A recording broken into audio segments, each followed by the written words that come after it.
أضيع أجر المؤمنين. بارك الله لي ولكم بالقرآن العظيم ونفعني وإياكم بما فيه من الآيات والذكر الحكيم وعصمني وإياكم برحمته من الشيطان الرجيم.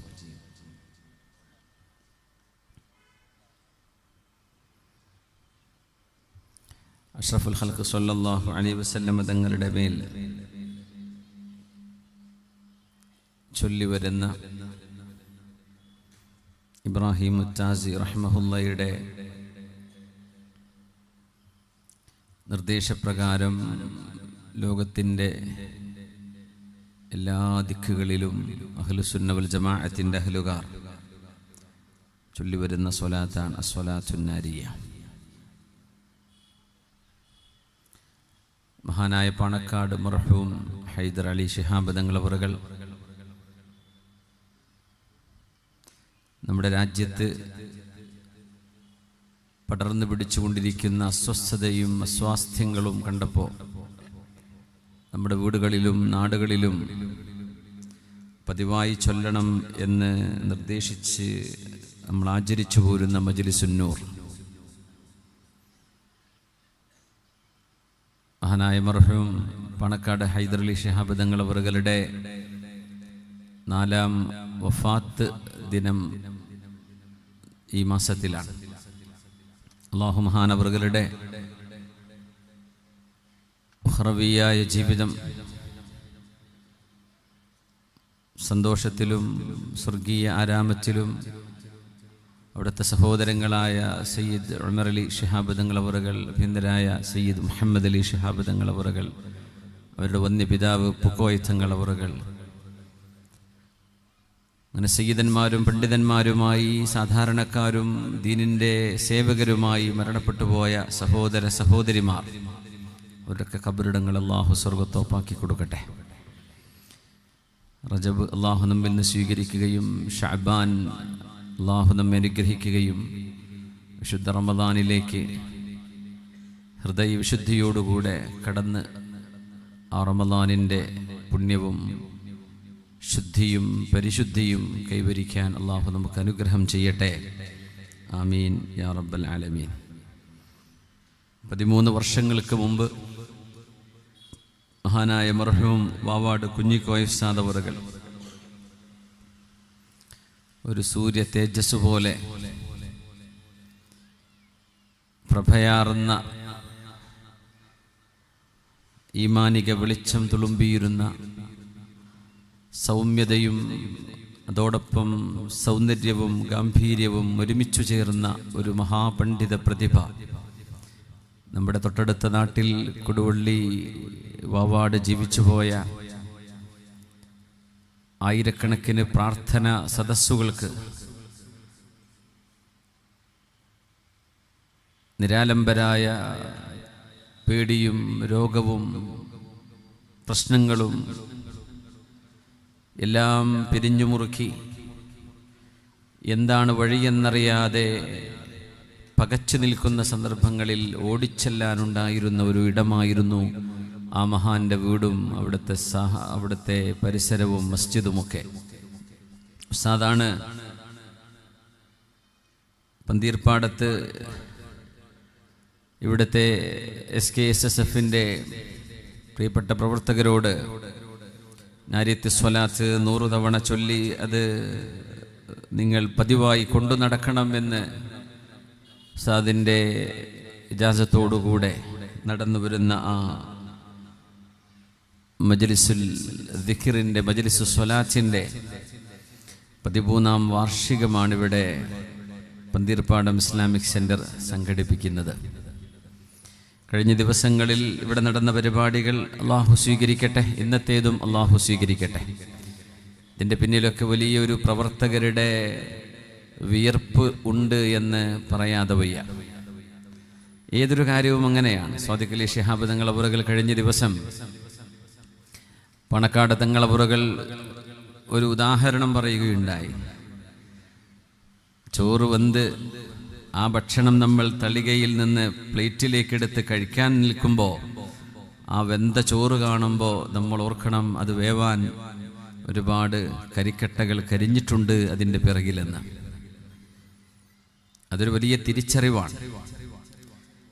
എല്ലാ കാര്യങ്ങൾക്കും എന്ന പോലെ നമ്മുടെ ഈ പരിപാടിക്കും എനിക്ക് തോന്നുന്നു നമ്മുടെ പ്രിയങ്കരനായ മുത്തു അടക്കമുള്ള സുഹൃത്തുക്കൾ 2017 പന്തീർപ്പാടത്തേക്കൊരു ഡേറ്റ് വാങ്ങിച്ചു വെച്ചത്. അത് 2021 അന്ന് സാധ്യമായത്. അത് കൊറോണയുടെ സമയത്തായതിൻ്റെ പേരിൽ നടക്കാതെ പോയതാണ്. ഇന്ന് അള്ളാഹുവിൻ്റെ തൗഫീഖോടുകൂടെ വരാൻ അവസരമായി മാറിയത്. അപ്പം എനിക്ക് തോന്നുന്നു ഒരു 7 വർഷത്തെ കാത്തിരിപ്പ് അല്ലേ, 2026 2017, അപ്പോൾ 8-9 വർഷമായി. സുബ്ഹാനല്ലാഹ്, അത്രയും ഒരു നീണ്ട കാത്തിരിപ്പും നിരന്തരമായ കോണ്ടാക്ട്സും നമ്മുടെ സുഹൃത്തുക്കളുടെ മുത്തടക്കമുള്ള സുഹൃത്തുക്കളുടെ ഭാഗത്ത് നിന്നുണ്ടായതിൻ്റെ പരിണിത ഫലമാണ് എനിക്കിവിടെ വരാൻ അവസരമുണ്ടാക്കി തന്നത്. അതിന് ഞാൻ നമ്മുടെ സുഹൃത്തുക്കളെ, SKSSFൻ്റെ പ്രിയങ്കരായ പ്രവർത്തകരെ, നാട്ടുകാരായ നിങ്ങളോടൊക്കെ നന്ദി രേഖപ്പെടുത്തുകയാണ്. സഹചാരി സെൻറ്റർ ഇവിടെ നടന്നുകൊണ്ടിരിക്കുന്നുണ്ട്.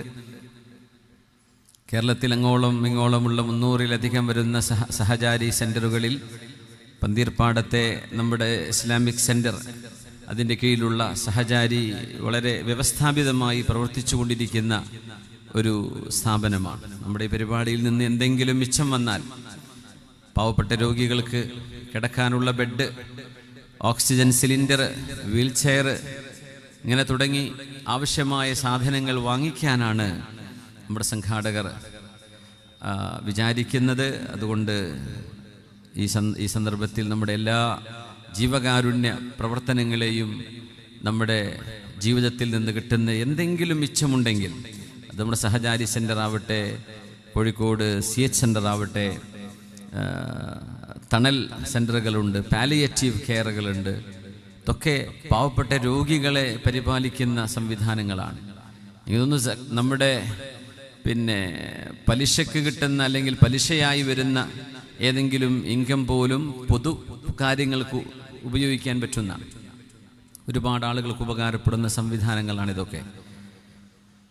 നമ്മുടെ ദാനവും ധർമ്മവും നമ്മുടെ സ്വതക്കകളും, പ്രത്യേകിച്ച് ഈ മാസത്തിലെ നമ്മുടെ പ്രത്യേകമായ കരുതലുകളുമൊക്കെ ഈ ശഅബാൻ മാസം റമളാനിലേക്ക് അടുക്കുകയാണ്. എല്ലാ വർഷങ്ങളിലും നമ്മൾ ചെയ്യുന്ന പോലെ ഇത്തരം സംവിധാനങ്ങളോടുള്ള നമ്മുടെ കടപ്പാട് നമ്മൾ നിർവഹിക്കണമെന്ന് സാന്ദർഭികമായി ഉണർത്തുകയാണ്. സമയം 8:47 എത്ര സമയം വരെ നമ്മൾ ഇരിക്കാനുള്ള സാധ്യത ഉണ്ട് എന്ന് എനിക്കറിയുന്നില്ല. ഇച്ചിരി തണുപ്പൊക്കെ ആയതിൻ്റെ പേരിൽ കുറേ നീട്ടിക്കൊണ്ടു പോകാതെ നമുക്കൊരു 7:45, 8:45, 9:45, 10:45, ഒരു 11 മണിയോടുകൂടെ അതിൻ്റെ ഉള്ളിൽ നമുക്ക് വേണമെങ്കിൽ, ഇനി എന്തെങ്കിലും ഒരു അസ്വസ്ഥത എനിക്ക് തോന്നുകയാണെങ്കിൽ സദസ്സിൽ നിന്ന് നമുക്കൊരു സഡൻ ബ്രേക്ക് എന്നുള്ള സാധനമുണ്ട് കയ്യിൽ, നമുക്ക് പെട്ടെന്ന് നിർത്തുകയും ചെയ്യാം. ഇല്ലെങ്കിൽ നമുക്കൊരു 10-10:45 വരെയൊക്കെ 2 മണിക്കൂർ സമയമാവട്ടെ. മുത്തും ടീമൊക്കെ 3 മണിക്കൂറെങ്കിലും പറയണമെന്നാണ് പറയണത്. ഭയങ്കര ദ്രോഹമല്ലേ അത്, 3 മണിക്കൂറൊക്കെ എല്ലാവരും ഇരുത്തുക എന്ന് പറഞ്ഞാൽ. അൽഹംദുലില്ലാ, ഏതായാലും അവരുടെ ആഗ്രഹം പറഞ്ഞു. നിങ്ങളുടെ ഈ സ്നേഹവും പുഞ്ചിരിയും, നിങ്ങളുടെ ഈ തിളങ്ങുന്ന മുഖവും ഒക്കെ കാണുമ്പോഴേ വല്ലാത്ത സന്തോഷം തോന്നുകയാണ്. നബി സല്ലല്ലാഹു അലൈഹി വസല്ലം തങ്ങൾ നമ്മുടെ കൈകളിൽ ഏൽപ്പിച്ച ഒരു വിളക്ക്, പരിശുദ്ധ ഇസ്ലാം എന്ന വളരെ മനോഹരമായൊരു വെളിച്ചം നമ്മുടെ കയ്യിലുണ്ട്. ആ വെളിച്ചം ഊതിക്കെടാനുള്ള കൊടുങ്കാറ്റുകൾ എല്ലാ കാലഘട്ടങ്ങളിലും ഉണ്ടായിട്ടുണ്ട്. കൊടുങ്കാറ്റുകളാണ് അടിക്കുക ഒരു വിളക്കിനെതിരെ, അല്ലെങ്കിൽ ഒരു പ്രഭയ്ക്കെതിരെ. അതിന് സമാനമായത് ഇന്നത്തെ കാലഘട്ടത്തിലും നടക്കുന്നു, അത് അടുത്ത തലമുറയിലുണ്ടാകും, അത് ഖിയാമത്ത് നാൾ വരെ ഉണ്ടാവും. ഇത് എത്ര കാലം മുമ്പ് തുടങ്ങിയതാ. പക്ഷെ നമ്മുടെ മനസ്സിൽ കിടക്കുന്ന വിളക്ക് കെട്ടുപോകരുത്. ഒരു സംശയം, അങ്ങനെയൊക്കെ വേണോ, അങ്ങനെയൊക്കെ ഉണ്ടോ, നമ്മളൊക്കെ അത്യാവശ്യം ഒന്ന് മോഡേൺ ആയിട്ടൊക്കെ ജീവിക്കണ്ടേ, കുറച്ചൊക്കെ ഒരു പരിഷ്കൃതമൊക്കെ ആവണ്ടേ, അതുകൊണ്ട് ഒരല്പം നമുക്കൊക്കെ ഇളവൊക്കെ ആയിക്കൂടെ, നമ്മൾ അന്നൊക്കെ പറഞ്ഞതൊക്കെ ഇന്നും അങ്ങനെ തന്നെ പറയണോ, കുറച്ചൊക്കെ നീക്കുപോക്കുകളൊക്കെ ആയിക്കൂടെ എന്നൊക്കെ നമുക്കിടയിലുള്ള ആളുകളുടെ മനസ്സുകൾക്കിടയിൽ പോലും ചിന്തകൾ വന്നു തുടങ്ങുന്ന ഒരു കാലം. ഞാനൊരു ഉദാഹരണം ഓർക്കുകയാണ്. പുണ്യ റസൂൽ സ്വല്ലല്ലാഹു അലൈഹി വസല്ലം തബൂക്കിലേക്ക് പോകുന്നു. ഫലസ്തീനിൽ, അന്നത്തെ ഷാമിൽ, അന്നത്തെ ഒരു ക്രിസ്ത്യൻ പട യുദ്ധം നയിച്ചുകൊണ്ട് വരുന്നു എന്ന വിവരം കിട്ടിയതിൻ്റെ അടിസ്ഥാനത്തിൽ അതിനെ പ്രതിരോധിക്കുവാൻ മദീനയിലേക്ക് അവരെത്തുന്നതിൻ്റെ മുമ്പ് ജസീറത്തുൽ അറബിൻ്റെ ബോർഡറിൽ വെച്ച് രാജ്യത്തെ സുരക്ഷിതമാക്കണം എന്ന ഉദ്ദേശത്തോടുകൂടെ മദീനയിൽ നിന്ന് 500 കിലോമീറ്ററുകൾ നോർത്തിലേക്ക് പുണ്യനബി യാത്ര ചെയ്ത യുദ്ധമാണ്. അതും ജൂലൈ മാസത്തിൽ, ഏറ്റവും ഗൾഫ് നാടുകളിൽ ചൂടുള്ള കാലത്ത്. ജയ്ഷുൽ ഉസ്റ എന്നാണ് ആ സൈന്യത്തിൻ്റെ പേര് തന്നെ. കഷ്ടപ്പാടിൻ്റെ കാലത്ത് പോയ സൈന്യം എന്നാണ് ആ സൈന്യത്തിൻ്റെ പേര്, ജയ്ഷുൽ ഉസ്റ. മൻ ജഹസ ജയ്ഷൽ ഉസ്റതി ഫലഹുൽ ജന്ന. ഈ സൈന്യത്തിന് ആരെങ്കിലും ഉപകാരം ചെയ്താൽ അവർക്ക് സ്വർഗമുണ്ട് എന്നുവരെ പുണ്യനബി തങ്ങൾ പറഞ്ഞപ്പോഴാണ് ഉസ്മാൻ ഇബ്നു അഫ്ഫാൻ റളിയല്ലാഹു അൻഹു നബിയെ 100 ഒട്ടകവും ആ ഒട്ടകപ്പുറത്തുള്ള സവാരിക്കാരും അവർക്കുള്ള ഭക്ഷണവും ആയുധങ്ങളും അവർക്ക് വേണ്ട സർവ്വസന്നാഹങ്ങളും എൻ്റെ വക ഞാൻ തന്നു നബിയെ എന്ന് ഉസ്മാൻ തങ്ങൾ പറഞ്ഞ സന്ദർഭം അതാണ്. പുണ്യനബി തങ്ങൾ പറഞ്ഞു, മാ ദറ ഉസ്മാന മാ ഫഅല ബഅദൽ യൗം. ഈ ദിവസത്തിൽ ചെയ്ത ഈ ദാനം കാരണം ഇവിടെ നിന്നങ്ങോട്ട് എൻ്റെ ഉസ്മാനിൽ നിന്ന് എന്ത് സംഭവിച്ചാലും അല്ലാഹു മാപ്പ് ചെയ്തു കൊടുത്തിരിക്കുന്നു എന്ന് നബി തങ്ങൾ പ്രഖ്യാപിച്ചതും ആ പ്രയാസത്തിൻ്റെ ആഴം എത്രയുണ്ടായിരിക്കും എന്ന് നമ്മളെ ബോധ്യപ്പെടുത്തുന്നുണ്ട്. നബി തങ്ങൾ അന്ന് യാത്ര ചെയ്തത്, നബി തങ്ങളുടെ പ്രിയപ്പെട്ട ഒരു ഒട്ടകമുണ്ട്, ഖസ്വ എന്ന ഒട്ടകം. ആ ഒട്ടകത്തിനൊരു പ്രത്യേകതയുണ്ട്. ഒരു വാഹനത്തിനോ ഒരു ജീവിക്കോ പേരിടണമെന്ന ആഗ്രഹമുണ്ടെങ്കിൽ ഏറ്റവും നല്ല പേര് ഖസ്വ തന്നെയാണ്. ഇത് ഹബീബായ തങ്ങൾ അവിടുത്തെ ഒട്ടകത്തിനിട്ട പേരാണ്. നബി തങ്ങൾ ഉപയോഗിച്ച കഴുതയ്ക്കും കുതിരയ്ക്കും തങ്ങളുടെ വീട്ടുമുറ്റത്ത് നടന്നിരുന്ന ജന്തുജാലങ്ങൾക്ക് വരെ തങ്ങൾ പേരിട്ടിട്ടുണ്ടായിരുന്നു എന്നത് മറ്റൊരു കൗതുകമുള്ള വിഷയമാണ്. ഈ ഖസ്വ ഒട്ടകം നബി തങ്ങൾക്ക് ഹിജ്റ വരാൻ അള്ളാഹു നിശ്ചയിച്ച വാഹനം അതായിരുന്നു. ഖസ്വ അല്ലാത്ത വാഹനങ്ങൾ തങ്ങൾ ഉപയോഗിച്ചിട്ടുണ്ട്. പക്ഷെ മദീനയിലേക്ക് മക്കയിൽ നിന്ന് ഹിജ്റ വന്നത് ഈ ഖസ്വ ഒട്ടകപ്പുറത്തിൻ്റെ പുറത്താണ്. ആ ഒട്ടകത്തിൻ്റെ പ്രത്യേകത എന്തെന്ന് വെച്ചാൽ അതിന് പ്രായത്തിൻ്റെ ദൗർബല്യങ്ങൾ ആ ഒട്ടകത്തെ ബാധിച്ചിരുന്നില്ല എന്നതാണ്. മറ്റൊട്ടകങ്ങളൊക്കെ പ്രായമായി. കാരണം ഹിജ്റ വരുന്നത്, മദീനയിലേക്ക് എത്തുന്നത് നുബുവത്തിൻ്റെ 13-ാം വർഷം. അത് കഴിഞ്ഞ് വീണ്ടും ഒരു 10 വർഷം ഹബീബിൻ്റെ കൂടെ ഒട്ടകമുണ്ട്, മക്കയിൽ ഈ ഒട്ടകമുണ്ട്. ആ ഒട്ടകത്തിന് ക്ഷീണം വരാറില്ല. ആ ഒട്ടകത്തിന് മറ്റൊട്ടകങ്ങളെപ്പോലെ പ്രായം കാണിക്കാറില്ല. അങ്ങനത്തെ ഏത് മൃഗവും നബി തങ്ങൾ യാത്ര ചെയ്യുന്ന ഏത് മൃഗത്തിൻ്റെ മുകളിലും ഹബീബിൻ്റെ വഹി വന്നാൽ ആ മൃഗം വഹയിൻ്റെ ഭാരം കൊണ്ട് ഇരുന്നു പോകുമായിരുന്നു. മൃഗം കണ്ടിരിക്കും. ഏത് കുതിരയാണെങ്കിലും ജിബ്രീൽ തങ്ങൾ വഹയുമായി വന്നാൽ തങ്ങൾ വാഹനപ്പുറത്തിരിക്കുകയാണെങ്കിൽ വാഹനം അങ്ങ് ഇരുന്നു പോകും. ഖസ്വ ഇരിക്കുമായിരുന്നില്ല. അത് ഖസ്വയുടെ പ്രത്യേകതയാണ്. ഖസ്വ ഒട്ടകം അങ്ങനെ നിൽക്കും വഹി തീരുന്നവരെ, എന്നിട്ട് നടന്നു തുടങ്ങും. പക്ഷെ ആ ഒട്ടകം ഇരിക്കൂല. അത്രയും കരുത്തുള്ള ഒരൊട്ടകം. ആ ഒട്ടകപ്പുറത്ത് നബി തങ്ങൾ തബൂക്കിലേക്ക് എത്തിയപ്പോൾ ഈ ഒട്ടകം വഴിതെറ്റിപ്പോയി. തങ്ങൾ വിശ്രമിക്കാൻ നിൽക്കുകയാണ്. അതിനിടയ്ക്ക് ഒട്ടകം ഒറ്റയ്ക്ക് എങ്ങോട്ടോ പോയി.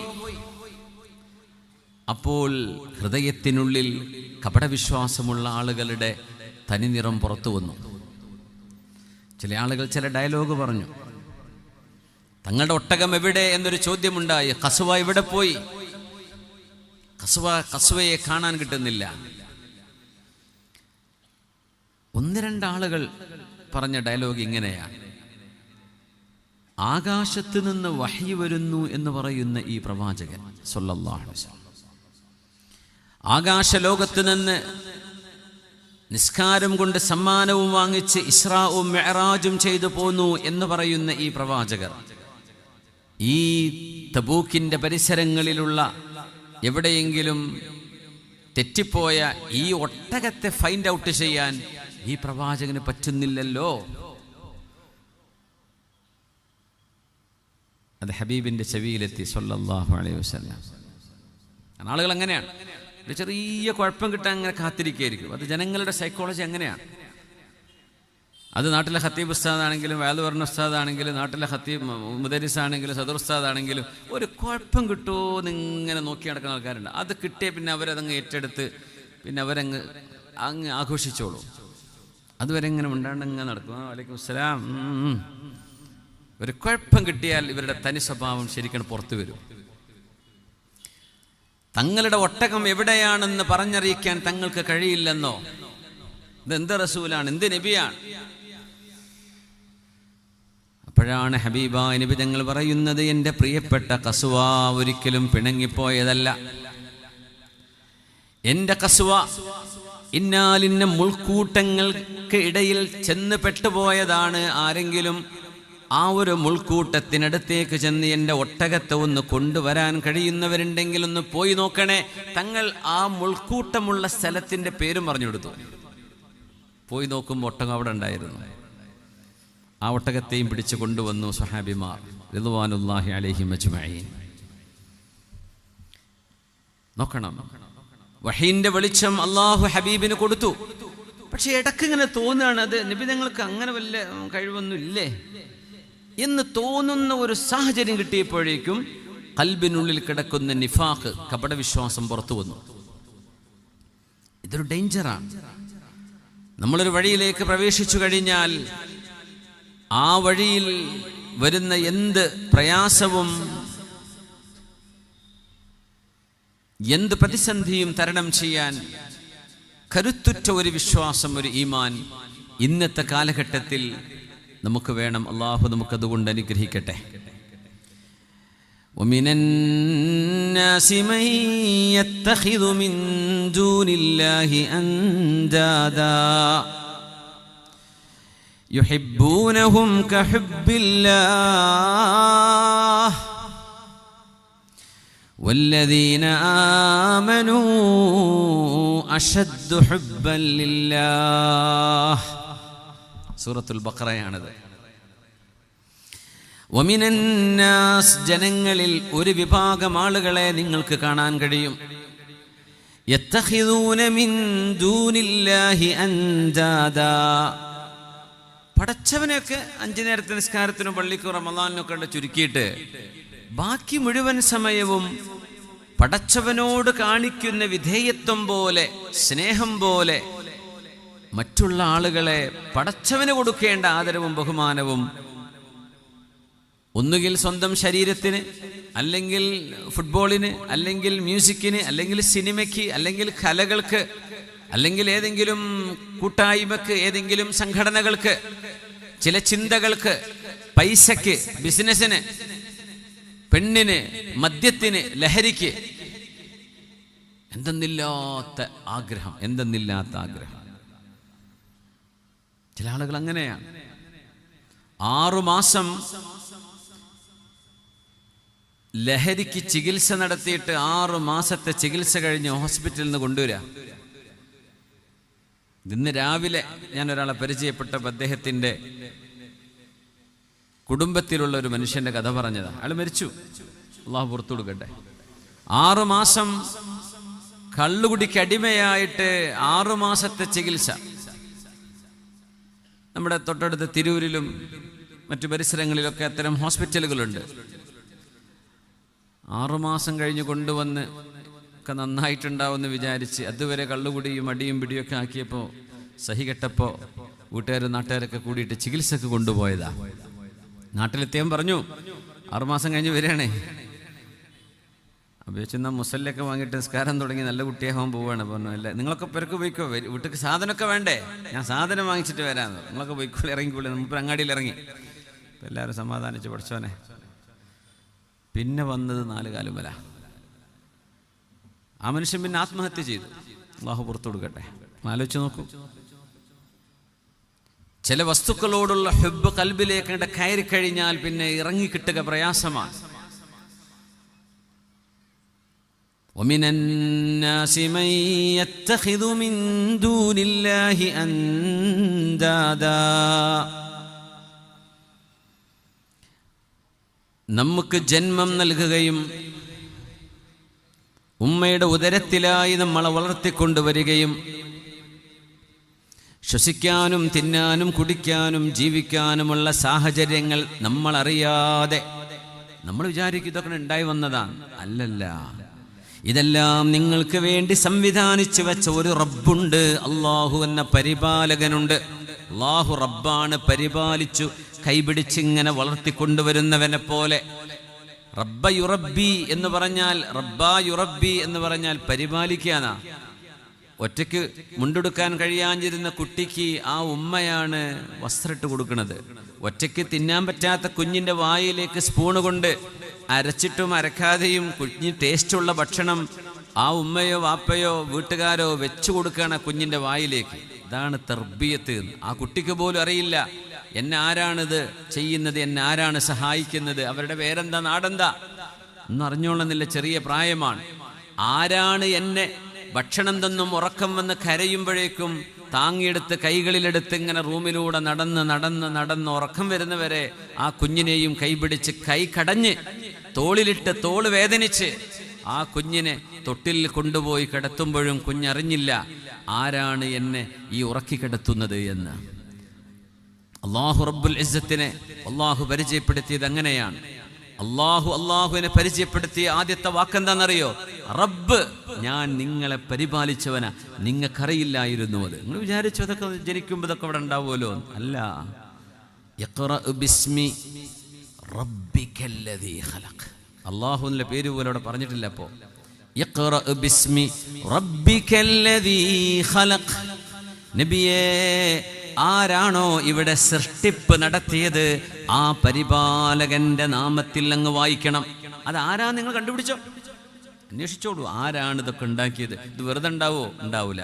നമ്മൾ മനുഷ്യന്മാരുണ്ടാക്കിയതാണോ? അല്ല. നമ്മൾ വരുന്നതിൻ്റെയും എത്രയോ ബില്യൺ വർഷങ്ങൾക്ക് മുമ്പ് ഈ പ്രപഞ്ചം, ഈ ഭൂമി, ഇതൊക്കെ ഇവിടെ ഉണ്ട്. അപ്പൊ നമ്മൾ ഉണ്ടാക്കിയതല്ല, നമ്മൾ കൊണ്ടുവന്നതുമല്ല. പിന്നെ ഒരാളത് ഉണ്ടാക്കിയതാണ്. ആ റബ്ബിനെയാണ് നമ്മൾ മാറ്റിവെച്ചിട്ട് നമ്മുടെ നിസ്കാരവും നമ്മുടെ നോമ്പും നമ്മുടെ ഖുർആൻ പാരായണവും പടച്ചവനോടുള്ള കമ്മിറ്റ്മെന്റ്, നമ്മുടെ വസ്ത്രവിധാനം, നമ്മുടെ ചിന്തകൾ, നമ്മുടെ നടത്തം, നമ്മുടെ പെരുമാറ്റം, ഇതൊക്കെ ആ റബ്ബിനനുസരിച്ച് ചെയ്യേണ്ടതിന് പകരം ചില സ്റ്റാറുകൾ, അവരുടെ ഹെയർ സ്റ്റൈലുകൾ, അവരുടെ ടാറ്റൂകൾ, അവരുടെ നെക്കിൽ കിടക്കുന്ന നെക്ലേസുകൾ, അവരിടുന്ന ചില വളകൾ, അവരിടുന്ന ചില പ്രത്യേകം മോതിരങ്ങൾ, അവരിടുന്ന ചില പ്രത്യേക ട്രൗസറുകൾ, അവരിടുന്ന പ്രത്യേകം ചില ടീഷർട്ടുകൾ. എന്തിനെന്നറിയോ? ആ സ്റ്റാറിനറിയില്ല ഇത്ര വലിയ ഫാൻസിൻ്റെ ബാക്കിലുണ്ട്. എവിടെയോ കിടക്കുന്ന ഈ നമ്മുടെ കുന്നമംഗലത്തെ പന്തീർപ്പാടത്തെ ചെറുപ്പക്കാരൻ ആ ഒരു സ്റ്റാറിൻ്റെ നമ്പറിലുള്ള ജേഴ്സിയോ അല്ലെങ്കിൽ അയാളുടെ ഹെയർ സ്റ്റൈലോ ഇവിടെ കോപ്പി ചെയ്ത് നടക്കുന്നുണ്ടെന്ന് ആ മനുഷ്യനറിയോ? അദ്ദേഹം കിടക്കുന്നത് ന്യൂ ജേഴ്സിയിലായിരിക്കും. ഇവിടെ പന്തീർപ്പാടത്ത് നടക്കുന്ന കഥ അയാൾ അറിയുന്നുണ്ടാവോ? എന്തിനെന്നറിയോ? അയാളെ ഇഷ്ടമാണ്. അപ്പം അങ്ങ് ചാനലുകാർ ചോദിക്കും, കുട്ടിക്ക് ആരെ ഇഷ്ടം? പറയും, എനിക്ക് നമ്മുടെ കൊറിയയിലെ സിംഗേഴ്സിനെ കിട്ടിയ തിരക്കേടില്ലായിരുന്നു. MTS എന്തല്ലോ പറയല്ലേ,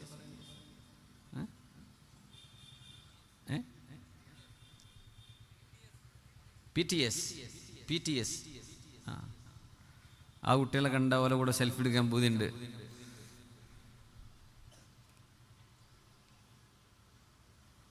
അല്ലെങ്കിൽ പിന്നെ വേറെ എന്തെങ്കിലും. ഞാനിപ്പോൾ എന്തിനാ പോലെ പേര് പറഞ്ഞ പോലെ ഫേമസ് ആക്കുന്ന നമുക്കൊക്കെ അറിയുന്നതല്ലേ. അപ്പം ഇങ്ങനെ കുറേ ആളുകളെ മനസ്സിൽ ഇങ്ങനെ കൊണ്ടു നടക്കുകയാണ്. അള്ളാഹുവിടെ ഇടപെടുകയാണ്. എനിക്ക് തരേണ്ട സ്നേഹം, എനിക്ക് നിങ്ങൾ കരുതി വെക്കേണ്ടിയിരുന്ന ആ മനസ്സിൻ്റെ ഉള്ളിലെ ഇരിപ്പിടം ഒന്നും ചെയ്യാൻ കഴിയാത്ത ചില മനുഷ്യർക്ക് നിങ്ങൾ കൊടുത്തല്ലേ? അത്രക്ക് വേണ്ടില്ലായിരുന്നു.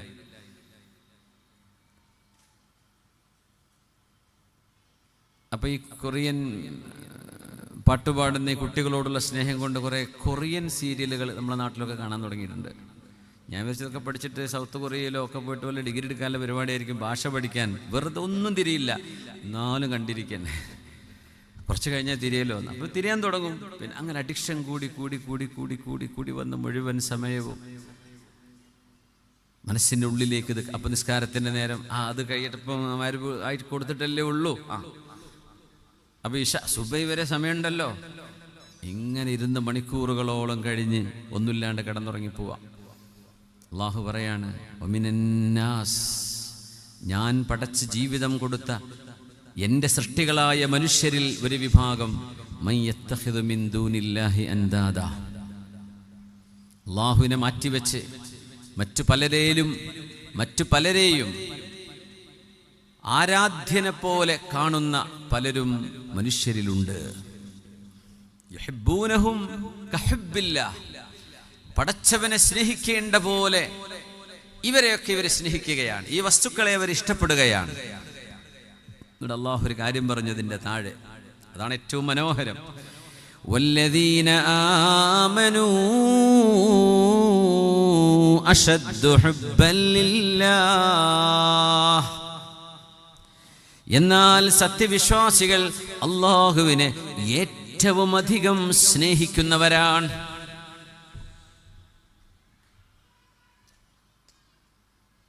നമുക്ക് പടച്ചവനോട് ആ സ്നേഹം തോന്നിയിട്ടുണ്ടോ? പേടിച്ചിട്ടുണ്ടാവും പടച്ചവനെ, അള്ളാഹിനെ അനുസരിക്കുന്നുണ്ട്, പക്ഷെ പടച്ചവനോടൊരു സ്നേഹം എന്ന് പറയുന്നൊരു മഹബ്ബത്ത് നമ്മുടെ ഖൽബിലേക്ക് വന്നിട്ടുണ്ടോ? അള്ളാഹ് പറയാൻ, ഈമാനുള്ളവർ എന്നെ സ്നേഹിക്കുന്നവരാണ്. സ്നേഹിക്കുന്നവർക്ക് കാണാൻ കൊതി വരും. ആയിഷ ബീവി റളിയല്ലാഹു അൻഹ അതുകൊണ്ടാണ് പറഞ്ഞത്, എൻ്റെ ഹബീബ് സല്ലല്ലാഹു അലൈഹി വസല്ലം പരിശുദ്ധ റസൂലിൻ്റെ രാത്രികാലങ്ങളിലെ നിസ്കാരങ്ങളിൽ നമ്മുടെ റസൂൽ ഏറ്റവും കൂടുതൽ ആരാധന ചെയ്ത നബിയാണ്. ആരാധന, നിസ്കാരം, നിസ്കാരം, നിസ്കാരം, ദിക്റും ഇസ്തിഗ്ഫാറും. എൻ്റെ ഹബീബ് പാതിരാത്രിയിൽ സുജൂദിൽ കിടന്നുകൊണ്ട് ദുആ ചെയ്യുമ്പോൾ ഞാനിങ്ങനെ ചെവി വെച്ച് കേൾക്കാറുണ്ട്. എൻ്റെ ലോകത്തിൻ്റെ ഗുരു, എൻ്റെ ഭർത്താവായ, എൻ്റെ ഉപ്പയുടെ പ്രിയപ്പെട്ട കൂട്ടുകാരനായ, ലോകത്തിൻ്റെ റസൂലായ പുണ്യ റസൂൽ സല്ലല്ലാഹു അലൈഹി വസല്ലം സുജൂദിൽ കിടന്ന് ദുആ ചെയ്യുന്ന ദുആകളിൽ ഞാൻ കേൾക്കാറുണ്ട്, അല്ലാഹുമ്മ ലാ തഹ്രിംനി ലദ്ദത്തൻ നദരി ഇലാ വജ്ഹിക വശൗഖ ഇലാ ലിഖാഇക ഫീ ഗൈരി ളറാഅ മുദിറത്തിൻ വലാ ഫിത്നത്തിൻ മുദില്ല. കാരുണ്യവാനായ റബ്ബേ, ശാന്തമായ രാത്രിയിൽ ഒരു സ്ട്രീറ്റ് ലൈറ്റ് പോലും കത്താൻ ഇലക്ട്രിസിറ്റി ഇല്ലാതിരുന്ന ഒരു മക്കയെ, ഒരു മദീനയെ നമ്മൾ ഓർക്കുകയാണ്. ബഹളങ്ങളില്ല, ഹോണടി ശബ്ദങ്ങളില്ല, ടയറുകളിൽ ഓടുന്ന വാഹനങ്ങളില്ല. ശാന്തമായ ആ രാത്രിയിൽ ഹബീബിൻ്റെ മുസല്ലയിൽ കിടന്ന് സുജൂദിൽ കിടക്കുമ്പോൾ പടച്ചവനെ, അല്ലാഹുമ്മ ലാ തഹ്രിംനി ലദ്ദത്തൻ നദരി ഇലാ വജ്ഹിക്, നിന്റെ പരിശുദ്ധമായ വജ്ഹിലേക്ക് നോക്കാനുള്ള സൗഭാഗ്യം എനിക്ക് തരണമേ. ഹബീബിൻ്റെ ദുആയാണ്, അല്ലാഹു നിന്നെ എനിക്ക് കാണിച്ചു തരണം. ആഗ്രഹം വരുന്ന അത് മഹബ്ബത്താണ്. والشوق إلى لقائك في غير ضراء مضرة ولا فتنة مضلة. ഒരു പ്രയാസവുമില്ലാതെ, ഒരു ഫിത്നയിലേക്കും പോകാതെ, വഴിതെറ്റിയ ഒരു ചിന്തകളിലേക്കും പോകാതെ, റബ്ബേ നിന്നെ വന്ന് കാണാൻ, നിന്റെ മുമ്പിൽ നിൽക്കാൻ, നിന്റെ പരിശുദ്ധമായ വജ്ഹു ഷരീഫിന്റെ മുമ്പിലുള്ള കോടാന് കോടാന് കോടാന് കോടി പ്രകാശത്തിന്റെ മറകൾ നീങ്ങിയിട്ട് റബ്ബേ നിന്റെ വജ്ഹ് അതെങ്ങനെയാണെന്ന് പോലും ചിന്തിക്കുക സാധ്യമല്ലാത്ത, ലൈസ കമിസ്ലിഹി ഷൈഉൻ, അവനെ പോലെ, റബ്ബിനെ പോലെ, അല്ലാഹുവിനെ പോലെ തുല്യമായിട്ടോ അതുപോലെയെന്നോ ചിന്തിക്കാവുന്നതൊന്നും നിങ്ങളുടെ ചിന്തകളിൽ പോലുമില്ല എന്ന് റബ്ബ് തആല പറഞ്ഞ ആ റബ്ബിനെ എനിക്ക് കാണിച്ചു തരണേ, എനിക്ക് കാണാൻ വിധി കൂട്ടണേ റബ്ബേ, നിന്റെ പരിശുദ്ധ മുഖം എനിക്കൊന്ന് കാണണം എന്ന് എൻ്റെ റസൂൽ ദുആ ചെയ്തിരുന്നുവെന്ന് ആയിഷത്തു സിദ്ദീഖ റളിയല്ലാഹു അൻഹാ. വല്ലദീന ആമനൂ അശദ്ദു ഹുബ്ബൻ ലില്ലാഹ്, ഏറ്റവും കൂടുതൽ അല്ലാഹുവിനെ ഹുബ്ബ് ചെയ്യുന്നവരാണ് മുഅ്മിനീങ്ങൾ. ചില ഹുബ്ബ് അങ്ങോട്ട് ഉണ്ടാവും, പ്രകൃതിയാ ഉണ്ടാവും. ഈ പറയുന്ന ഹുബ്ബ് നമ്മൾ ഉണ്ടാക്കിയെടുക്കണം എന്നാണ്, നമ്മൾ ഉണ്ടാക്കിയെടുക്കണം. ഏതുപോലെ എന്നറിയോ? ചില മരുന്നുകൾ അങ്ങനെയാണ്, അത് നമുക്ക് ഇഷ്ടപ്പെടണമെന്നില്ല, പക്ഷെ ഇതെൻ്റെ രോഗം മാറാൻ ഞാൻ കുടിച്ചല്ലേ പറ്റൂ, കഴിച്ചല്ലേ പറ്റൂ എന്ന് പറയുമ്പോൾ ആ മരുന്ന് നമ്മളറിയാതെ ഇഷ്ടപ്പെട്ടു തുടങ്ങും. പിന്നെ അതിനോട് വെറുപ്പുണ്ടാവില്ല. ചോദിച്ചു വാങ്ങിച്ചു കുടിക്കും. എന്തേ? അത് കുടിച്ചെങ്കിലല്ലേ എൻ്റെ അസുഖം മാറുള്ളൂ എന്നതുപോലെ ഖൽബിലേക്ക് അങ്ങനെ ഒരു സ്നേഹം വന്നില്ലെങ്കിൽ പോലും അള്ളാഹുവിനോട് ആ സ്നേഹം നമ്മൾ ഉണ്ടാക്കിയെടുക്കണമെന്ന് മഹാനായ റസൂലുള്ളാഹി സ്വല്ലല്ലാഹു അലൈഹി വസല്ലം.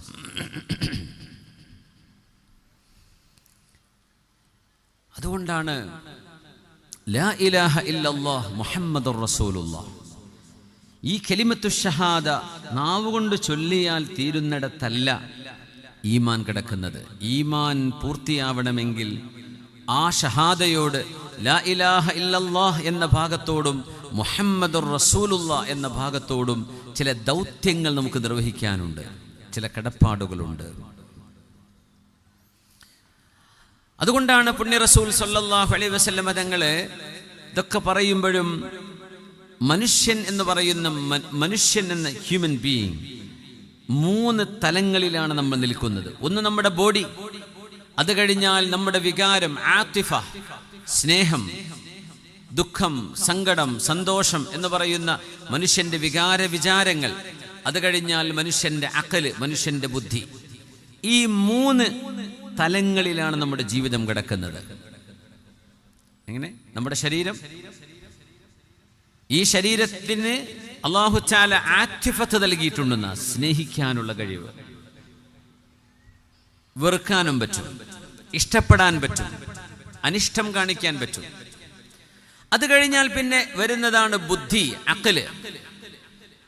ബുദ്ധിക്ക് ബോധ്യപ്പെട്ടതൊക്കെ നമ്മൾ ചെയ്തു കൊള്ളണമെന്നില്ല, പക്ഷേ നമ്മുടെ ആതിഫത്തിന്, നമ്മുടെ വികാരത്തിന് ബോധ്യപ്പെട്ടത്, നമ്മുടെ മനസ്സിന് ബോധ്യപ്പെട്ടത് നമ്മൾ ചെയ്തിരിക്കും. ഉദാഹരണം പറയാം. നുണ പറയുന്നത് തെറ്റാണ് എന്ന് ബുദ്ധി കൊണ്ട് നമ്മൾ മനസ്സിലാക്കുന്നുണ്ട്, അല്ലേ? എല്ലാവരും സമ്മതിക്കും നുണ പറയാൻ പാടില്ല, വഞ്ചിക്കാൻ പാടില്ല. പക്ഷെ നുണ പറയും, വഞ്ചിക്കും. അത് തടി കൊണ്ട് ചെയ്യും. എന്തുകൊണ്ട്? ബുദ്ധിയിൽ മനസ്സിലായിട്ടുണ്ട്, പക്ഷേ ഖൽബിലേക്ക് അതിനെ കിട്ടിയിട്ടില്ല. ആതിഫത്ത്, നമ്മുടെ വികാരവുമായി ആ ചിന്തയെ നമ്മൾ പൊതിഞ്ഞു കഴിഞ്ഞിട്ടില്ല. അങ്ങനെയാണെങ്കിൽ ഈ അഖലിൽ ബോധ്യപ്പെട്ടതിനെ നമ്മുടെ ശരീരം ചെയ്യണമെന്നൊരു നിർബന്ധമല്ല. അതുകൊണ്ട് ചിന്തകളല്ല വിഷയം. അതുകൊണ്ട് പുണ്യനിബിധങ്ങളും ദീനും ഫോക്കസ് ചെയ്യുന്നത് മനുഷ്യന്റെ മനസ്സിനെയാണ്. ഉദാഹരണം പറയാം. മുആദ് ഇബ്നു ജബൽ എന്ന് പറയുന്ന 16 വയസ്സുള്ള ചെറുപ്പക്കാരൻ, ഒരു ടീനേജർ, ഒരു ഹൈസ്കൂളിൽ പോകുന്ന കുട്ടി, ഒരു +2 പഠിക്കുന്ന കുട്ടി, മുആദ് ഇബ്നു ജബൽ റളിയല്ലാഹു അൻഹു. ആ ഒരു പ്രായം, അന്ന് +2 ഒന്നുമില്ലല്ലോ. മദീനയിലൂടെ ഇങ്ങനെ പോകുമ്പോഴേ ഹബീബായ റസൂലുള്ളാഹി സ്വല്ലല്ലാഹു അലൈഹി വസല്ലം തങ്ങൾ മുആദ് ഇബ്നു ജബൽ എന്ന ഈ കൊച്ചുകുട്ടിയെ തങ്ങളരികത്തേക്ക് വിളിച്ചുകൊണ്ട് പറഞ്ഞു, ഇന്നി വല്ലാഹി ഉഹിബ്ബുക യാ മുആദ്. മുആദേ, ഞാൻ അല്ലാഹുവിനെ സത്യം ചെയ്ത് പറഞ്ഞോട്ടെ, എനിക്ക് നിങ്ങളോട് ഇഷ്ടമാണ് മുആദേ, എനിക്ക് നിങ്ങൾ ഭയങ്കര ഇഷ്ടമാണ് മുആദേ. എന്തായിരിക്കും മുആദ് എന്നവരുടെ മനസ്സിൽ വരിക? റസൂലായി പറയണത്, വല്ലാഹി ഇന്നി ഉഹിബ്ബുക യാ റസൂലല്ലാഹ്, പുണ്യ റസൂലേ, എനിക്ക് അങ്ങയോടും ഇഷ്ടമാണ്. ഖൽബിനെ നബി നിങ്ങൾ കീഴടക്കി കഴിഞ്ഞു സല്ലല്ലാഹു അലൈഹി വസല്ലം. അത് ഇഷ്ടത്തോടുകൂടെ പറഞ്ഞതാ. ഇഷ്ടമില്ലാത്തവരുടെ ഇഷ്ടം എന്ന് പറഞ്ഞാൽ നുണയോ? അങ്ങനെ പറയാനൊന്നും വേണ്ട, ഉണ്ടായിരുന്നാൽ മതി.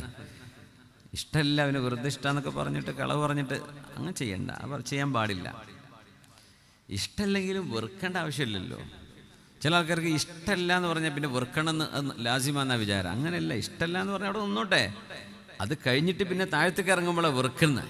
അത് വിട്ടേക്ക്, ആ ന്യൂട്രായി നിന്നോട്ടെ. ഇഷ്ടമല്ല, വെറുപ്പില്ല, ന്യൂട്രാണ് ആയിക്കോട്ടെ, അത് നല്ലതാ. വെറുക്കുമ്പോൾ അതിന് ചില കാരണങ്ങൾ വേണം.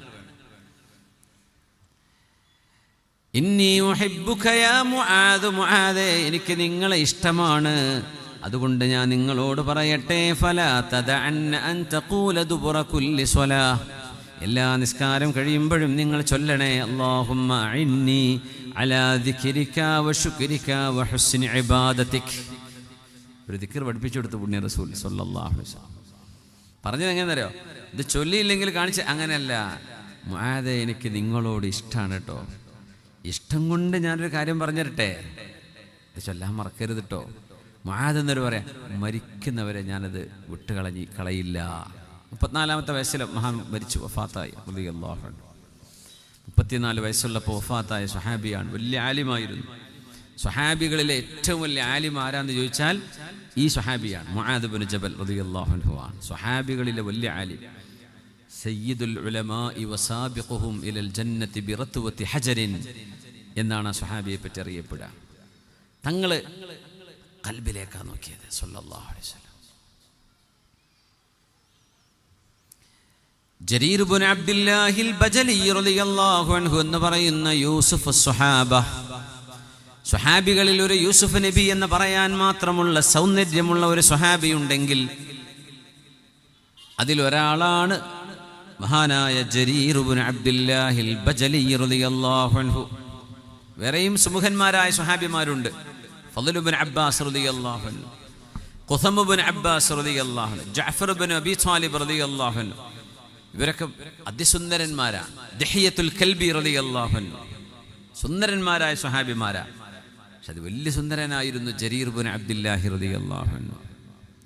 തൻ്റെ നാട്ടുകാരായ ആളുകളെ ഹബീബിനെ കാണാൻ വന്നപ്പോൾ ഒട്ടകപ്പുറത്ത് നിന്ന് ചാടിയിറങ്ങി ദിവസങ്ങളോളം എടുത്ത യാത്ര കഴിഞ്ഞ് പുണ്യ റസൂലിനെ കാണണമെന്ന കൊതിയോടുകൂടെ അങ്ങ് തിഹാമയിൽ നിന്ന് 10-15 ദിവസമെടുത്ത് യാത്ര ചെയ്ത് മദീനയിലേക്ക് വന്ന് ഹബീബാ നബി തങ്ങളുടെ പള്ളി അതാണ് എന്ന് കേട്ടപ്പോഴേക്കും ആ ഒട്ടകങ്ങളെയൊക്കെ ഒന്ന് സ്പീഡിൽ ഓടിച്ച് മദീന പള്ളിയുടെ അരികത്ത് തന്നെ അതിനെ ഒന്ന് കെട്ടിയിട്ട് ആ മുഷിഞ്ഞ് വിയർത്ത വസ്ത്രങ്ങളുമായി ഹബീബിനെ കാണാനുള്ള മോഹം കൊണ്ട് അവരൊക്കെ ഇറങ്ങി മസ്ജിദിലേക്ക് ഓടിച്ചെന്നപ്പോൾ അവരുടെ കൂടെ വന്ന ഈ സ്വഹാബി ജരീർ എന്നവർ റളിയല്ലാഹു അൻഹു ഇറങ്ങിയിട്ട് നേരെ കുളിക്കാൻ പോയി. കുളിച്ചിട്ട് ഡ്രസ്സൊക്കെ മാറി, അത്രയൊക്കെ പൂശി, വസ്ത്രമൊക്കെ നല്ല വസ്ത്രമൊക്കെ ഇട്ട് ഉഷാറായിട്ട് നാട്ടുകാരൊക്കെ റസൂലുള്ളാഹി തങ്ങളെ കണ്ട് കൈപിടിച്ചു, തങ്ങളെ മുത്തി, തങ്ങളോട് സ്നേഹം പറഞ്ഞു ഒക്കെ പറഞ്ഞിരിക്കുമ്പോൾ ഈ സ്വഹാബി ഇങ്ങനെ കയറി വരുന്നുണ്ട്. അപ്പോൾ പറഞ്ഞു, നബിയെ ഞങ്ങളൊക്കെ ഒരുമിച്ച് വന്നവരാന്ന് പറഞ്ഞു, എൻ്റെ നാട്ടുകാരാണ് ഇവരൊക്കെ എന്ന് പറഞ്ഞു. ചെറുപ്പക്കാരനാണ് ജരീർ റളിയല്ലാഹു അൻഹു. പുണ്യനബി ഞങ്ങൾ പറഞ്ഞു, ജരീറേ നിങ്ങളിൽ ഒരു സ്വഭാവമുണ്ട്, ആ സ്വഭാവം യുഹിബ്ബുഹുമല്ലാഹു വറസൂലുഹു, ആ സ്വഭാവം അല്ലാഹുവിനും അവൻ്റെ റസൂലിനും ഇഷ്ടമാണ്. അൽ ഹിൽമു വൽ അനാ, നല്ല പക്വതയും, വൽ അനാ അവധാനതയും, ഒരു കാര്യം ചിന്തിക്കാതെ ധൃതിപ്പെട്ട് ചെയ്യുന്നതിന് പകരം ഒന്ന് ആലോചിച്ച് കാര്യത്തെക്കുറിച്ച് നിരീക്ഷണം നടത്തിയിട്ട് അവധാനതയോടുകൂടെ കാര്യങ്ങൾ ചെയ്യുക എന്ന അനാ എന്ന സ്വഭാവവും അനാത്ത്. അൽ ഹിൽമു സഹനവും ക്ഷമയും എന്ന് പറയുന്ന 2 സ്വഭാവം നിങ്ങളിലുണ്ട് ജരീറേ. ഇത് രണ്ടും അല്ലാഹുവിനും അവൻ്റെ റസൂലിനും ഇഷ്ടമാണ്. നമ്മൾ കുട്ടികളോടൊക്കെ പറയേണ്ട രീതി അതാണ്. മോനെ ഇങ്ങനെ ചെയ്താൽ അല്ലാഹുക്കും റസൂലിനും ഇഷ്ടമാണ്. വലത് കൈകൊണ്ട് നീ ചായ കുടിക്കുമ്പോൾ, വലത് കൈകൊണ്ട് നീ എഴുതുമ്പോൾ, ലെഫ്റ്റ് ഹാൻഡഡായ മക്കളുണ്ടാവും, അവർക്ക് ഇപ്പോൾ പറ്റിക്കൊള്ളുന്നില്ല, അതിന് കുഴപ്പം, അവർ ഇടത്തെ കൈ കൊണ്ട് എഴുതിക്കോട്ടെ, പറ്റാത്തത് കൊണ്ടല്ലേ. അല്ലെങ്കിൽ അവരെ കൊണ്ട് എഴുതിപ്പിക്കാൻ പറ്റുമെങ്കിൽ വലത് കൈ കൊണ്ട് എഴുതിപ്പിക്കണം. എന്നിട്ട് പറയണം, ഇത് അല്ലാഹുവിൻ്റെ റസൂലിന് ഇഷ്ടമാണ് മോനെ. നമ്മൾ അങ്ങനെ പറഞ്ഞു നോക്കി, ആ കുട്ടിൻ്റെ ജീവിതത്തിൽ മാറ്റം വരും. മോനെ നിസ്കരിക്കണ്ടേ, സമയമായല്ലോ, നേരത്തെ നിസ്കരിക്കണതേ, ജമാഅത്തിന് കൂടുന്നതേ അല്ലാഹു റസൂലിന് ഭയങ്കര ഇഷ്ടമാണ് മോനെ. അള്ളാഹിന്റെ റസൂൽ ഇഷ്ടപ്പെടും, അള്ളാഹു ഇഷ്ടപ്പെടും. ഈ മഹബ്ബത്തിന്റെ ശൈലിയാണ് പുണ്യനബി തങ്ങൾ സ്വീകരിച്ചത് സല്ലല്ലാഹു അലൈഹി വസല്ലം. നമ്മുടെ പെൺകുട്ടികൾ സ്കൂളിൽ 3-ലോ 4-ലോ ഒക്കെ പോവാണ്, മോളെ തലക്കൊന്ന് മറച്ച അന്തസ്സിൽ അവർ മഫ്തക്കെട്ട് നീ എൻ്റെ ഷാളൊക്കെ ചുറ്റിയിട്ടൊന്ന് പോയി നോക്കിയേ, അല്ലാഹുവിന്റെ റസൂലിന് എന്ത് ഇഷ്ടമായിട്ടുണ്ടാവും എന്ന് പറയണം. ഇല്ലെങ്കിൽ വാപ്പ എന്നാ ഞാൻ പറഞ്ഞു കൊടുക്കട്ടോ, നല്ല ചുട്ടടി കിട്ടും. ഇതല്ല പറയേണ്ടത്. യുഹിബ്ബുഹുല്ലാഹു വറസൂലുഹു, അല്ലാഹുവിനും റസൂലിനും ഇഷ്ടമാണ്. ഈ മനസ്സിനോടുള്ള സംവേദനം പുണ്യനബി തങ്ങളുടെയും ഖുർആനിൻ്റെയും ആശയങ്ങളിൽ കാണാൻ കഴിയും. ഹൃദയത്തോടാണ് ഖുർആൻ സംവദിക്കുക. ആ ഒരു വിഷയം നിങ്ങൾ ഇഷ്ടപ്പെട്ടു കഴിഞ്ഞാൽ നിങ്ങൾ ചെയ്യും. നിങ്ങൾക്ക് ബോധ്യപ്പെട്ടാൽ ചെയ്യണമെന്നില്ല. ബോധ്യം അഖലിലാണ്, ഇഷ്ടം നിങ്ങളുടെ കൽബിലാണ്. കൽബിൽ നിങ്ങൾക്ക് ബോധിക്കുന്നത് നിങ്ങളുടെ ശരീരം അതിനനുസരിക്കാൻ റെഡിയാണ്. അതുകൊണ്ട് ഹുബ്ബ് വേണം. അതുകൊണ്ടാണ് റബീഉൽ അവ്വലാണെങ്കിലും അല്ലെങ്കിലും ഹബീബിനോടുള്ള സ്നേഹം നമ്മുടെ മക്കളുടെ ഖൽബിലേക്ക് കയറട്ടെ. അവരുടെ ജീവിതത്തിൽ ഇനി ഒരുപാട് ജീവിക്കാനില്ലേ? ആ സ്നേഹത്തിൻ്റെ പ്രതിഫലനം അവരുടെ ജീവിതത്തിൽ ഇങ്ങനെ കണ്ടുവരും. ഇപ്പൊ തന്നെ കാണുന്നില്ലല്ലോ, കണ്ടുവരും. ആ സ്നേഹം ഖൽബിലേക്ക് കയറട്ടെ. സ്നേഹിക്കപ്പെടാൻ ഏറ്റവും അർഹതയുള്ളത് അല്ലാഹുവല്ലേ, കാരുണ്യവാനായ റബ്ബല്ലേ, എല്ലാറ്റിനും കഴിവുള്ളവനായ അല്ലാഹുവല്ലേ. ലൗ തവക്കൽതും അലല്ലാഹി ഹഖ്ഖ തവക്കുൽ, അല്ലെങ്കിൽ ലൗ തവക്കൽതും അലല്ലാഹി ഹഖ്ഖ തവക്കുലിഹി ലറസഖകും കമാ യർസുഖുത് ത്വയ്ർ തഗ്ദൂ ഖിമാസൻ വതറൂഹു ബിതാനാ. ജോലിയാണ് നമ്മുടെ പ്രശ്നമെങ്കിൽ, കച്ചവടമാണ് നമ്മുടെ ബുദ്ധിമുട്ടെങ്കിൽ, നമ്മുടെ മുമ്പിൽ വരുമാനമില്ലെന്നതാണ് വിഷയമെങ്കിൽ, വീടില്ലെന്നോ മക്കളെ കെട്ടിച്ചില്ലെന്നോ കുഞ്ഞുങ്ങളായില്ലെന്നോ അവർക്ക് ഇഷ്ടപ്പെട്ടത് വാങ്ങിച്ചു കൊടുക്കാൻ എൻ്റെ കയ്യിൽ കാശില്ലല്ലോ പടച്ചവനെ, ഇതൊക്കെയാണ് നിങ്ങളുടെ പ്രശ്നമെങ്കിൽ, ഇതെല്ലാം ചോദിച്ചാലും ചോദിച്ചില്ലെങ്കിലും തരാൻ കഴിവുള്ളവൻ അല്ലാഹു ജല്ല ജലാലുവാൻ. ചോദിച്ചാൽ അവൻ തന്നിരിക്കും. അതുകൊണ്ട് അവനെ അല്ലാതെ, ആ റബ്ബിനെ അല്ലാതെ ആരെയാ പിന്നെ നമ്മൾ സ്നേഹിക്കേണ്ടത്? ഇത്രമേൽ സ്നേഹം ആരോടാ സ്നേഹിക്കേണ്ടത്? നമുക്ക് ജീവിതത്തിൽ ഒരാൾ ഒരു 10 രൂപ, ഒരു 100 രൂപ, ഒരു 1000, ഒരു 10,000 നിങ്ങളുടെ കയ്യിലേക്ക് കൊണ്ടുവന്നു കഴിഞ്ഞാൽ പിന്നെ മരിക്കോളം നിങ്ങൾ അയാൾ ഭയങ്കരമായിട്ട് സ്നേഹിക്കും. എന്തെന്നറിയോ? ഇനിയൊരു 10,000 എപ്പോഴെങ്കിലും കിട്ടിയാലോ എന്ന് വിചാരിച്ചിട്ട്. അയാൾ ചിലപ്പോൾ ഈ വിളവ് പഠിച്ച ആളായിരിക്കും. ഒരിക്കൽ കൊടുത്താൽ അവിടെ വന്നോട്ടെ, പിന്നെ കിട്ടുമല്ലോ എന്ന് വിചാരിച്ച് പിന്നാലെ വന്നോളൂ എന്ന് വിചാരിച്ച മരിക്കണവരെ പിന്നെ തരൂല്ല. എന്തെന്നാൽ ഇത് മനുഷ്യനെ അടിമയാക്കുന്നൊരു വിഷയമാണ്. ആ ആൾക്ക് എന്തെങ്കിലും സംഭവിച്ചാൽ ആൾക്ക് എന്തെങ്കിലും നിങ്ങൾക്ക് ചെയ്തു തരാൻ പറ്റുമോ? അയാൾക്ക് എന്തെങ്കിലും ചെയ്തു കൊടുക്കാൻ പറ്റുമോ? ഇതൊക്കെ തരുന്നത് ആരാ? പടച്ചവൻ ചെയ്യുന്ന പണിയാണ്.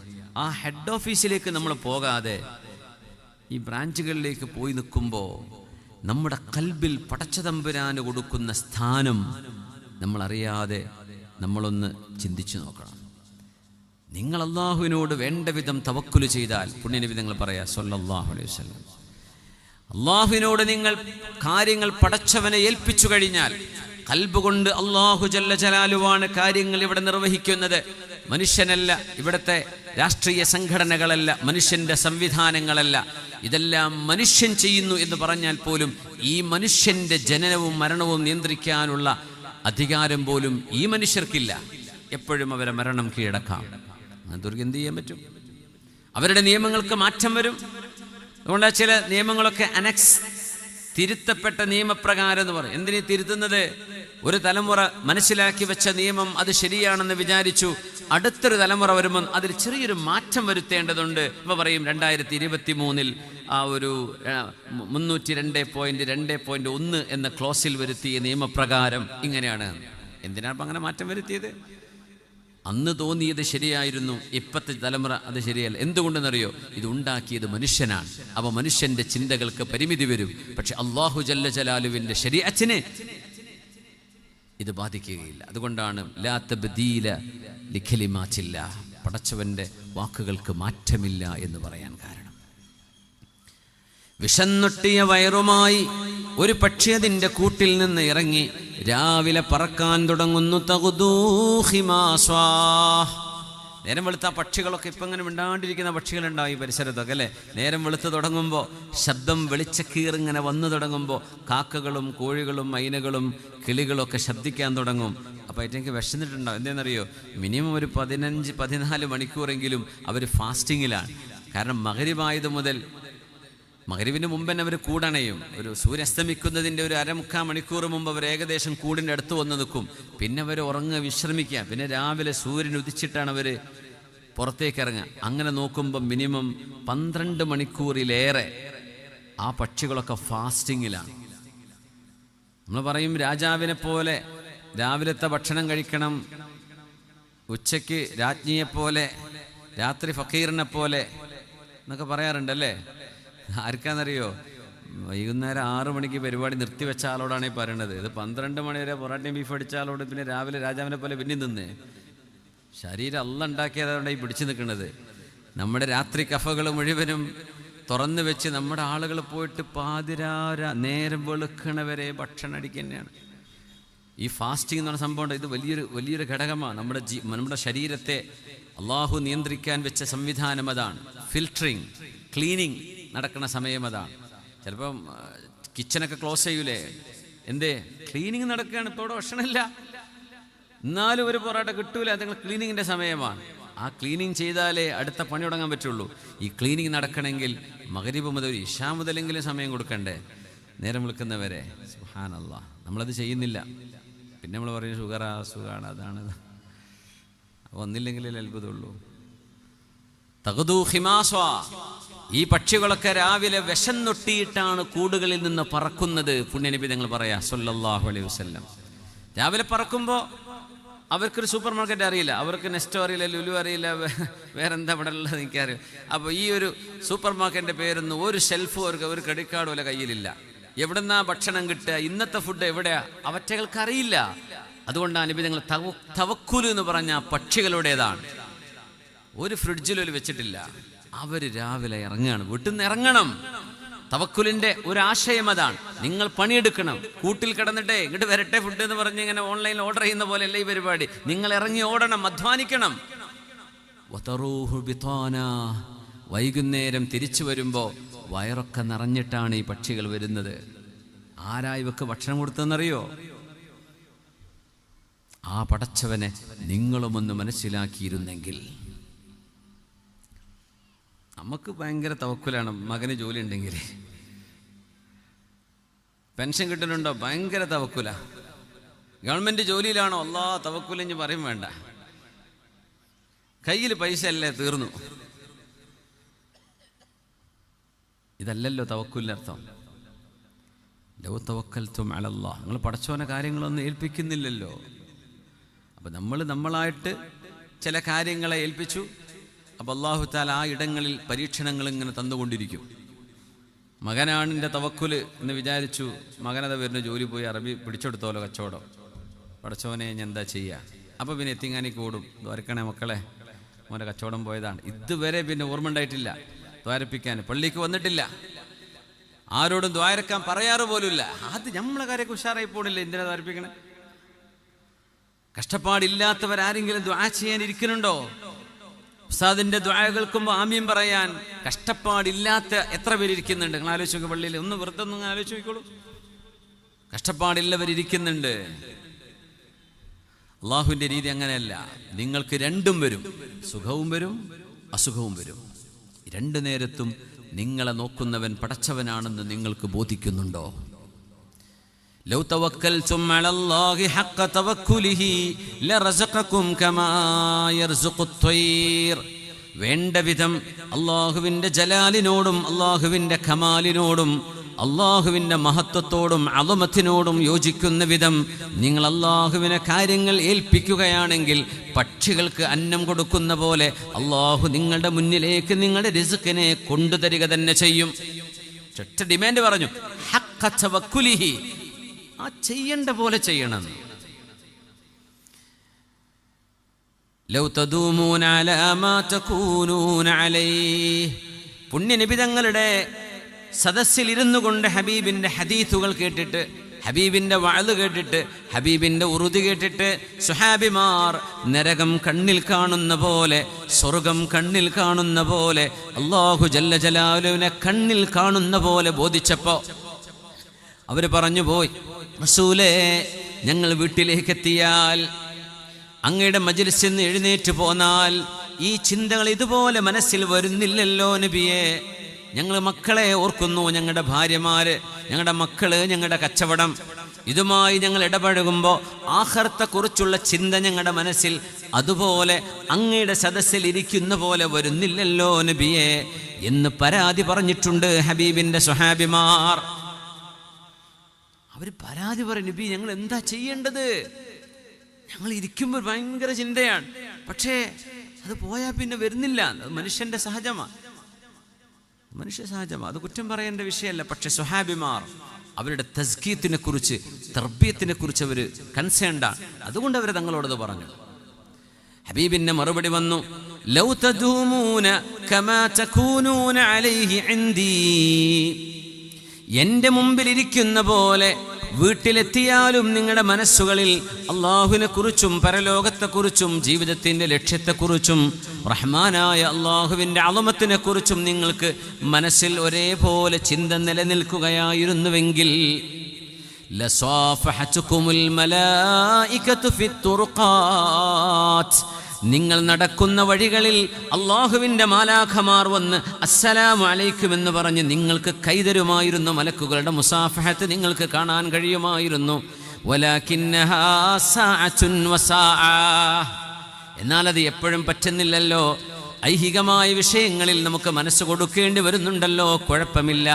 എന്നാൽ ആ സമയത്ത് പോലും നിങ്ങൾക്ക് എൻ്റെ മുമ്പിൽ ഇരിക്കുന്നത് പോലെയുള്ള ചിന്തകളാണെങ്കിൽ അള്ളാഹുവിൻ്റെ മലക്കുകൾ നിങ്ങൾക്ക് കൈപിടിച്ച് സലാം പറയുന്നത് കാണാൻ കഴിയും. എത്ര വലിയ ഭാഗ്യമായിരിക്കും അതല്ലേ? അങ്ങനെയൊക്കെ നടക്കുന്നവർ നമുക്കിടയിൽ ഉണ്ടാവും, നമുക്കറിയൂല. വളരെ മിസ്കീന്മാരായി തോന്നുന്ന ആളുകളുണ്ടാവും. സലാസുൻ, 3 കാര്യങ്ങളുണ്ട് നിങ്ങൾ ബോധിക്കണം. 3 വിഷയങ്ങൾ. മൻ കുന്ന ഫീഹി വജദ ബിഹിൻ ഹലാവത്തൽ ഈമാൻ. അള്ളാഹുവിനെ കുറിച്ചുള്ള വിശ്വാസം എന്ന് പറയുന്നത് അതൊരു തക്ബീർ ചൊല്ലൽ മാത്രമല്ല, അതൊരു നിസ്കാരം മാത്രമല്ല. ഈമാനിനൊരു മധുരമുണ്ട്, അതിനൊരു മധുരമുണ്ട്. ഈമാന് മധുരോ എന്ന് പറഞ്ഞാൽ നോമ്പ് തോൽക്കുമ്പോൾ ഒരു രസം ഉണ്ടാവും, നിസ്കരിക്കുമ്പോൾ ഒരു ആനന്ദം വരും, ഉംറക്ക് പോകുമ്പോൾ ഒരു ആനന്ദം വരാനുണ്ട്, കഅബ കാണുമ്പോൾ, ഖുർആൻ ഓതുമ്പോൾ, ദിക്ർ ചൊല്ലുമ്പോൾ ഈ ആനന്ദം വരണമെന്നാണ്. മനസ്സിനുള്ളിൽ കുളിർമ വരും. തഖ്ശഇറു ഖുലൂബുഹും. 3 വിഷയങ്ങളുള്ളവർക്ക് അത് അനുഭവിക്കാൻ കഴിയുമെന്ന് ലോകത്തിൻ്റെ ഗുരു മുഹമ്മദ് മുസ്തഫ സ്വല്ലല്ലാഹു അലൈഹി വസല്ലം. മൻ കാന അല്ലാഹു വറസൂലുഹു അഹബ്ബ ഇലൈഹി മിമ്മാ സിവാഹുമാ. ലോകത്ത് എല്ലാറ്റിനേക്കാളും എല്ലാവരെക്കാളും എല്ലാ വിഷയങ്ങളെക്കാളും കൂടുതൽ അള്ളാഹുവിനെയും അവൻ്റെ റസൂലിനെയും നിങ്ങൾക്ക് സ്നേഹിക്കാൻ കഴിയുമെങ്കിൽ. ഈമാന്റെ മധുരം പറഞ്ഞപ്പോഴേ ആദ്യം പറഞ്ഞ വിഷയം ഖൽബിൽ മഹബ്ബത്തുണ്ടെങ്കിൽ, റസൂലുള്ളാഹി തങ്ങളോടൊരു മഹബ്ബത്ത്, അള്ളാഹുവിനോടൊരു സ്നേഹം. നമുക്ക് പേടിണ്ടാവും, പടച്ചവനെ പേടിക്കണം. യഖവിഫുകുമുല്ലാഹു നഫ്സ, അള്ളാഹുവിനെ തന്നെ പറഞ്ഞുകൊണ്ട് നിങ്ങളെ പേടിപ്പിച്ചിട്ടുണ്ട്. അള്ളാഹു പറയാണ്, അല്ലാഹു ഗഫൂറും റഹീമുമാണ്. സ്നേഹം നിങ്ങൾക്ക് റബ്ബിനോട് തോന്നുന്നുണ്ടോ? ഇല്ലെങ്കിൽ ഇപ്പോൾ ഖൽബിലേക്ക് കൊണ്ടുവന്നോളൂ. ഇപ്പോൾ ഈ സദസ്സിലിരിക്കുമ്പോൾ ഞാൻ എൻ്റെ റബ്ബിനെ സ്നേഹിക്കുകയാണ്. ഇതുവരെ സ്നേഹിക്കാൻ പറ്റിയിട്ടില്ല. ഇന്ന് ഈ സെക്കൻഡ് മുതൽ എൻ്റെ റബ്ബ് പറയുന്ന വിഷയം ഞാൻ സ്നേഹത്തോടെയാണ് അനുസരിക്കുന്നത്. നരകത്തെ പേടിച്ചിട്ടല്ല, സ്നേഹം കൊണ്ടാണ്. അയ്യകൂന അല്ലാഹു വറസൂലുഹു അഹബ്ബ ഇലൈഹി മിമ്മാ സിവാഹുമാ വമൻ അഹബ്ബൽ അബ്ദ ലാ യുഹിബ്ബുഹു ഇല്ലാ ലില്ലാഹ്. രണ്ടാമത്തേത്, അള്ളാഹു പറഞ്ഞതുപോലെ ജീവിക്കുന്നു എന്നറിഞ്ഞതിൻ്റെ പേരിൽ ഒരു മനുഷ്യനെ നിങ്ങൾ സ്നേഹിക്കുന്നു. അവിടെ സ്നേഹം തന്നെ വരുന്നത്. ഒരാളെ നിങ്ങൾ ഇഷ്ടപ്പെടുന്നു, എന്തേ? പടച്ചോൻ പറഞ്ഞ പോലെ ജീവിക്കുന്നൊരു മോനല്ലേ, ആ കുട്ടിയോട് എനിക്കിഷ്ടമാണ്, ആ മോൻ എനിക്കിഷ്ടമാണ്, ആ വല്യപ്പയെ കാണും എന്തൊരു പ്രകാശാണല്ലേ ആ മുഖത്ത്. എപ്പോഴും ആ പള്ളിയിൽ 1-ാം സഫിൽ ഇരിക്കുന്ന, സുന്നത്ത് നിസ്കരിച്ചും കാണുമ്പോഴൊക്കെ ദിക്റിലും ദുആയിലും ഖുർആനിലും കഴിയുന്ന ആ മനുഷ്യൻ, എനിക്കൊന്നും അങ്ങനെയൊന്നും ചെയ്യാൻ പറ്റിയിട്ടില്ല, പക്ഷെ എനിക്ക് അയാളോട് ഇഷ്ടമാണ്, അത് മതി. അത്ര നമുക്ക് ചെയ്തൂടെ? നമ്മൾ ആ മനുഷ്യനെ പറ്റി ഈപത്തും പറയും പോയിട്ട്, നമുക്ക് അയാളെ പോലെ ഇബാദത്തോ ഇല്ല, സ്നേഹിക്കാൻ കഴിഞ്ഞാൽ തന്നെ രക്ഷപ്പെട്ടേനെ, അതും ഇല്ല. എന്നിട്ട് ആ മനുഷ്യന് ഉള്ള അമല് ഊറ്റി കൊടുക്കുകയും ചെയ്യാം, ഒന്നും കയ്യിലുണ്ടാവില്ല. സ്നേഹിക്കണം, നല്ല മനുഷ്യന്മാരെ. നമ്മളെ കൊണ്ട് അങ്ങനെ ആവാൻ പറ്റിയില്ല എന്നൊക്കെ വരാം. നമുക്കിപ്പോൾ എല്ലാവർക്കും വലിയ ആൾക്കാരെ പോലെ ആവാൻ പറ്റും, വാപാടസ്ഥാനെ പോലെ നമുക്ക് ആവാൻ പറ്റുന്നുണ്ടോ? നമുക്ക് പറ്റിയിട്ടില്ല. പക്ഷേ ആ മഹാനെ നമ്മൾ ഇഷ്ടപ്പെടുകയാണ്. എന്തേ? അതൊരു നല്ല മനുഷ്യനായിരുന്നു. വലാ നുസക്കി അലല്ലാഹി അഹദ വല്ലാഹു ഹസീബുഹു. പക്ഷേ നമ്മുടെ ഖൽബിൽ സ്നേഹം വരുന്നു. പിന്നെ പറഞ്ഞു, ومن كره أن يعود في الكفر بعد إذ أنقذه الله منه كما يكره أن يلقى في النار. ഈ ഹദീസ് വേറെയും വാക്കുകളിൽ വന്നിട്ടുണ്ട് കേട്ടോ, പക്ഷെ ആശയം ഇത് തന്നെയാണ്. നിരീശ്വരവാദം പടച്ചവനില്ല എന്ന് പറയുന്ന ഒരു വിശ്വാസധാര ശരിയല്ല എന്ന് ബോധ്യപ്പെട്ട് ഈമാനിലേക്ക് വന്നതിന് ശേഷം ഇനി ഒരിക്കലും പടച്ചവനെ നീ ഇല്ല എന്ന് പറയുന്ന ഒരു മനുഷ്യന്റെ പിന്നാലെയും ഞാൻ പോകില്ല. ഏതുപോലെ എന്നങ്ങ് തീയിലേക്ക് വലിച്ചെറിഞ്ഞാൽ പോലും തീയിലെറിയപ്പെടുന്നത് ഞാൻ വെറുക്കുന്ന പോലെ അതിലേറെ നിരീശ്വരവാദത്തിലേക്ക് പോകുന്നത് ഞാൻ വെറുക്കുന്നുണ്ട് എന്ന് മനസ്സിൽ ഉറപ്പിച്ചു വെച്ച മനുഷ്യർ, ഈ 3 വിഭാഗം ആളുകൾക്ക് ഈമാനിന്റെ മധുരമറിയാൻ കഴിയുമെന്ന് മുഹമ്മദ് റസൂലുള്ളാഹി സ്വല്ലല്ലാഹു അലൈഹി വസല്ലം. പുണ്യനബി നിങ്ങൾ പറയാ, നമുക്കങ്ങനെ 3 വിചാരിച്ചൂടെ? അള്ളാഹുവിനെ റസൂലിനെ സ്നേഹിക്കുന്നു, നല്ല മനുഷ്യന്മാരെ സ്നേഹിക്കുന്നു, പടച്ചോനെ ഇസ്ലാം വിട്ടിഞ്ഞു വേറെ ഞാനിതിൽ ഉറച്ചു നിൽക്കുകയാണ്. എനിക്കെൻ്റെ ഹബീബിൻ്റെ കൈപിടിച്ച് സ്വർഗത്തിലേക്ക് പോകണം, സ്വഹാബികളെ കാണണം, അംബിയാഇനെ കാണണം, ഹബീബിൻ്റെ ഹൗദുൽ കൗസറിന് സാക്ഷിയാവണം, ഷഫാഅത്ത് കിട്ടണം, എനിക്ക് അള്ളാഹിനെ കാണണം. ഞാനിനി വേറെ ഒരു വഴിക്കും പോണില്ല, ഞാൻ ഇവിടെ തന്നെയാണ്, അങ്ങനെ ജീവിച്ച് ഞാൻ മരിക്കും. ഇത് മനസ്സിൽ വിചാരിക്കാൻ വല്ല പ്രയാസമുണ്ടോ? അത് ഖൽബിലേക്ക് എടുത്തു കഴിഞ്ഞാൽ നിങ്ങളുടെ ഈമാനിനൊരു മധുരം വരും. കേട്ടോണ്ടൊന്നും മധുരം വന്നോളന്നില്ലേ, പറഞ്ഞുകൊണ്ടും വന്നോളന്നില്ല, ഖൽബിലേക്ക് എടുത്താൽ കിട്ടും. അള്ളാഹു നമുക്ക് തൗഫീഖ് തരട്ടെ. അതുകൊണ്ടാണ് ഔസഖുൽ ഈമാൻ അൽ ഹുബ്ബു ഫില്ലാഹി വൽ ബുഗ്ദു ഫില്ലാഹ്. ഈമാനിന്റെ ബലിഷ്ഠമായ കയറുകളിൽ ഈമാൻ ഒരു കയറാണെന്ന് സങ്കല്പിച്ചാൽ ആ കയറ് പിടിച്ച് നിങ്ങൾക്ക് രക്ഷപ്പെടാൻ കഴിയുമെങ്കിൽ അതിലേറ്റവും ഉറപ്പുള്ള കയറെന്ന് പറയുന്നത് പടച്ചവന് വിചാരിച്ച് നിങ്ങൾ ഒരാളിനെ, ഒരാശയത്തെ, ഒരു വ്യക്തിത്വത്തെ, ഒരു സംസ്കാരത്തെ നിങ്ങൾ ഇഷ്ടപ്പെടുന്നു. പടച്ചവൻ ഇഷ്ടപ്പെടാത്തത് ചെയ്യുന്നതിൻ്റെ പേരിൽ ആ വക കാര്യങ്ങളെ നിങ്ങൾ മനസ്സുകൊണ്ട് വെറുക്കുന്നു.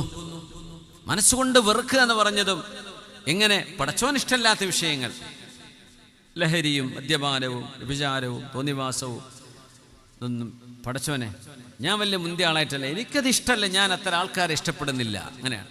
ഇന്നതല്ല, അതൊക്കെ ചെയ്യുന്നവർക്ക് ലൈക്കടിക്കുക. അവർ ഡ്രഗിന് അഡിക്റ്റായിട്ടും ഈ സാധനം അടിച്ചിട്ടൊക്കെയാണ് ഈ പാടുന്നതെന്ന് അവർക്ക് വരെ നാട്ടുകാർക്ക് വരെ ഓല് പറയുന്നുണ്ടത്. എന്നാലും ആ ഗായകൻ വന്നാൽ നമ്മുടെ ഹിജാബി കുട്ടികളെത്തിയിട്ട് സ്റ്റേജിൽ അവർ ചാടും, കൂടെ നിന്നിട്ട് സെൽഫി എടുക്കും. യാ അല്ലാ, അവർക്കറിയാം ഇവർ ചെയ്യുന്നത് എൻ്റെ ദീനിൻ്റെ ആശയവുമായി പൊരുത്തപ്പെടാത്ത. നിങ്ങളവരെ എതിർക്കണം എന്നല്ല ഞാൻ പറഞ്ഞത്, നിങ്ങൾ എതിർക്കാൻ പോകുന്നു വേണം, ഓരോരുത്തർക്കും ഓരോരുത്തരുടെ സ്വാതന്ത്ര്യമുണ്ട്. പക്ഷേ എൻ്റെ വിശ്വാസത്തിനോ എൻ്റെ ആദർശത്തിനോ എൻ്റെ ദീനിനോ നിരക്കാത്തത് ഒരു മനുഷ്യൻ പ്രൊമോട്ട് ചെയ്യുന്നു. ആളെ എങ്ങനെ ജീവിച്ചോട്ടെ, പക്ഷെ ഒരു സമൂഹത്തിൻ്റെ മുമ്പിൽ ചില ചിഹ്നങ്ങൾ, ചില ടാറ്റൂകൾ, ചില ഓർണമെൻറ്റ്സുകൾ, ഇതൊക്കെ അണിയുന്നത് ഒരു സംസ്കാരം പ്രസൻറ്റ് ചെയ്യാണ്. അത് പറ്റുന്നവരെടുത്തോട്ടെ, പറ്റുന്ന എത്ര ആൾക്കാരുണ്ട് ഇവിടെ, അവരെടുത്തോട്ടെ. ഈമാനുള്ള കുട്ടികളോട് പറയാ, നമുക്ക് നമ്മുടെ റസൂൽ അത് വേണ്ടാന്ന് പറഞ്ഞതാ, എനിക്ക് വേണ്ട, അത്ര പറഞ്ഞൂടെ? നല്ല ഭക്ഷണമാണ്, എനിക്ക് വേണ്ട, നിങ്ങൾ തിന്നോളൂ. ആ എനിക്ക് വേണ്ട എന്ന് പറയാൻ കഴിയാത്ത വിധം നമ്മുടെ മനസ്സുകളെ മാസ്മറൈസ് ചെയ്യപ്പെട്ടിരിക്കുകയാണ് ഇപ്പോൾ. അതൊരു മൂല്യച്യുതിയുടെ ഭീകരമായ ചില സൂചനകൾ നമുക്ക് നൽകുന്നുണ്ട്. അല്ലാഹു കാത്തുരക്ഷിക്കട്ടെ. ആമീൻ യാ റബ്ബൽ ആലമീൻ. അതുകൊണ്ട് അല്ലാഹു ജല്ല ജലാലുവിനോട് വല്ലദീന ആമനൂ അശദ്ദു ഹുബ്ബൻ ലില്ലാഹ്, സത്യവിശ്വാസികൾ അല്ലാഹുവിനെ ഏറ്റവും കൂടുതൽ സ്നേഹിക്കുന്നവരാണ്, അതിശക്തമായി സ്നേഹിക്കുന്നവരാണ്. അങ്ങനെ പറഞ്ഞ അതിശക്തമായി സ്നേഹിക്കുന്നവരാണ്. അശദ്ദു ഹുബ്ബൻ ലില്ലാഹ് വല്ലദീന ആമനൂ അശദ്ദു ഹുബ്ബൻ ലില്ലാഹ്. അനുഗ്രഹങ്ങളെല്ലാം തേന്മഴയായി നമ്മുടെ തലയിലേക്ക്, ദേഹത്തിലേക്ക് വീണുകൊണ്ടിരിക്കുമ്പോൾ അനുഗ്രഹങ്ങൾ നമ്മൾ അറിയാതെ, എത്ര പ്രയാസമുണ്ടെങ്കിലും അതിനിപ്പുറത്ത് ആയിരക്കണക്കിന് നിഅമത്ത് അല്ലാഹു നമുക്ക് തന്നുകൊണ്ടിരിക്കുന്നുണ്ട്. പക്ഷെ നമ്മുടെ ഒരു നിഅമത്ത് പോകുമ്പോൾ നമുക്കത് ബോധ്യപ്പെടും, പഠിച്ചോ അത് വലിയ നിഅമത്തായിരുന്നല്ലോ. യാ അല്ലാഹ്, ഓരോന്നും വലുതല്ലേ. എൻ്റെ ഈ വിരലിന് ഒരു ചെറിയൊരു ഗ്ലാസ് തട്ടിയിട്ട് ചെറിയൊരു മുറി പറ്റി, 2 ദിവസം മുമ്പ് മാറിയിട്ടുണ്ട്. ചെറിയ ബാൻഡേജൊക്കെ വെച്ചിങ്ങനെ, പടച്ച റബ്ബേ, ഞാൻ ചോറ് കഴിക്കുമ്പോൾ ഈ ബാൻഡേജ് കൊണ്ട് ചോറ് വഴക്കാൻ പറ്റൂലല്ലോ. ഞാൻ അപ്പോൾ സ്പൂൺ കൊണ്ട് കഴിക്കാൻ തുടങ്ങി. പടച്ച റബ്ബേ, ഒരു വിരൽ മുറിഞ്ഞിട്ടൊന്നുമില്ല. ഇപ്പോൾ സ്വഹാബികളെ കൈയൊക്കെ മുറിഞ്ഞതാ, നമ്മളിപ്പോൾ ഒരു കട്ടായിട്ടേ ഉള്ളൂ. പക്ഷേ നമുക്കൊരു ചെറിയൊരു അസ്വസ്ഥത, എഴുതാൻ പറ്റുന്നില്ല, കീബോർഡ് ടൈപ്പ് ചെയ്യാൻ, കമ്പ്യൂട്ടർ മൂവ് ചെയ്യാൻ പറ്റുന്നില്ല, 2 വിരലുകൊണ്ടൊക്കെ നീക്കേണ്ടതും പറ്റുന്നില്ല. അപ്പോൾ ഞാൻ ആലോചിക്കുക, റബ്ബേ, എത്ര ചെറിയൊരു കാര്യത്തിൽ നമുക്ക് പരീക്ഷണം വന്നാൽ അതൊരു പ്രയാസം തന്നെയാണ്. ഇപ്പോൾ വലുത് ആലോചിച്ച് നോക്കി നിങ്ങൾ, ക്യാൻസർ പോലുള്ള അസുഖങ്ങൾ വന്നവർ, അള്ളാഹു അവർക്ക് സലാമത്ത് നൽകട്ടെ, അള്ളാഹു സലാമത്ത് കൊടുക്കട്ടെ, അള്ളാഹു സലാമത്ത് കൊടുക്കട്ടെ. ആമീൻ യാ റബ്ബൽ ആലമീൻ. പടച്ചോനെ അള്ളാഹു സലാമത്ത് കൊടുക്കട്ടെ. എല്ലാം നമ്മൾ മറക്കും, എല്ലാ പരാതിയും തീരും നമ്മുടെ ശരീരത്തിനൊരു അസുഖം വന്നാൽ. നമ്മളപ്പം പറയും പൊരല്ലായിരുന്നു. നമ്മൾ മലയാളികളുടെ ഒരു പ്രശ്നം എന്താ അറിയോ? നമ്മൾ സന്തോഷം എന്നുള്ള സാധനം വരാനുള്ള സാധനം എന്നാണ് വിചാരിച്ചത്. ഇപ്പോൾ അതൊന്നും കിട്ടൂല. പൊരപ്പണി കഴിഞ്ഞാൽ സന്തോഷം വരും, കുട്ടീൻ്റെ കല്യാണം കഴിഞ്ഞാൽ സന്തോഷം വരുന്ന വിചാരിച്ചു. അപ്പോൾ പറഞ്ഞു കുട്ടിക്ക് ഓക്കൊരു കുട്ടിയാവട്ടെ, കുട്ടിയാവാതിരുന്നാലും വലിയ ടെൻഷനല്ലേ, കുട്ടിയായിട്ട് എനിക്ക് സന്തോഷം വരും. ഇപ്പോൾ നമ്മൾ അനുഭവിക്കുന്ന ഈ സെക്കൻഡ് അള്ളാഹു തന്ന നിഅമത്ത് എത്രയാണെന്ന് നമുക്ക് അറിയാറില്ല പലർക്കും. നമ്മൾ വിചാരിക്കും അതൊക്കെ കുറച്ച് കഴിഞ്ഞിട്ടാണ് വരാൻ പോണത്. നമ്മൾ ഈ നിമിഷം എത്ര വലിയ നിഅമത്തിലാണ് നമ്മൾ നിൽക്കുക. എത്ര അസുഖം നമുക്കുണ്ടായിരിക്കും, എന്നാലും എത്ര നിഅമത്ത് അള്ളാഹു നമുക്ക് തന്നിട്ടുണ്ട്. അൽഹംദുലില്ലാഹ് നമ്മുടെ നാവ് കൊണ്ട് പറയാൻ കഴിയുന്നുണ്ടോ? അതുകൊണ്ടാണ് പ്രാർത്ഥനകളിൽ ഏറ്റവും വലിയ പ്രാർത്ഥനയുണ്ട്. ഇസ്തിഗ്ഫാറുകളുടെ നേതാവെന്ന് പറയുന്ന ഒരു മനുഷ്യനത് രാവിൽ ചൊല്ലിയാൽ ആ രാവിൻ്റെ അന്ത്യയാമങ്ങളിൽ മരണപ്പെട്ടാൽ പോലും അയാൾക്ക് സ്വർഗമാണെന്നും, പകലിൽ ചൊല്ലിയാൽ ആ പകലിൻ്റെ 2 പരിധികൾക്കിടയിൽ വെച്ച് എപ്പോൾ മരിച്ചാലും അവർക്ക് സ്വർഗം നിർബന്ധമാണെന്ന് നബി തങ്ങൾ പറഞ്ഞ സയ്യിദുൽ ഇസ്തിഗ്ഫാർ എന്ന് പറയുന്ന അല്ലാഹുമ്മ അൻത റബ്ബി ലാ ഇലാഹ ഇല്ലാ അൻത എന്ന് തുടങ്ങുന്ന ഇസ്തിഗ്ഫാറിൻ്റെ അവസാന ഭാഗം, അബൂഉ ലക ബിനിഅമതിക അലയ്യ, പടച്ചവനെ നീ എനിക്ക് തന്ന എല്ലാ അനുഗ്രഹങ്ങളും ഞാൻ സമ്മതിച്ചു റബ്ബേ, ഞാൻ അംഗീകരിച്ചു റബ്ബേ. അബൂഉ ലക ബിനിഅമതിക അലയ്യ ഉഖിറു ലക, എന്നർത്ഥമതാ, ഞാൻ റബ്ബേ നിനക്ക് സമ്മതിച്ചു തരുന്നു പടച്ചവനെ, ഞാൻ സമ്മതിച്ചു. എല്ലാ അനുഗ്രഹങ്ങളും നീ എനിക്ക് തന്നതാണ്, എല്ലാം നീ എനിക്ക് തന്നതാണ്. ആ അനുഗ്രഹങ്ങൾക്കെല്ലാം പകരം ഞാൻ ചെയ്ത തെറ്റുകളാണ് റബ്ബേ പകരം നിനക്ക് തിരിച്ചു തന്നത്, അതും ഞാൻ സമ്മതിക്കുന്നു റബ്ബേ. ഫഗ്ഫിർലി, എന്നാലും എനിക്ക് മാപ്പ് നൽകണേ. ഫഇന്നഹു ലാ യഗ്ഫിറു ദുനൂബ ഇല്ലാ അൻത, പാപങ്ങൾ പുറത്തു തരാൻ നിനക്കല്ലാതെ മറ്റാർക്കും കഴിയില്ലല്ലോ റബ്ബേ. നീ തന്ന അനുഗ്രഹങ്ങളെല്ലാം സമ്മതിക്കുന്നു റബ്ബേ, ഞാൻ ചെയ്തു പോയ തെറ്റുകളും സമ്മതിക്കുന്നു റബ്ബേ.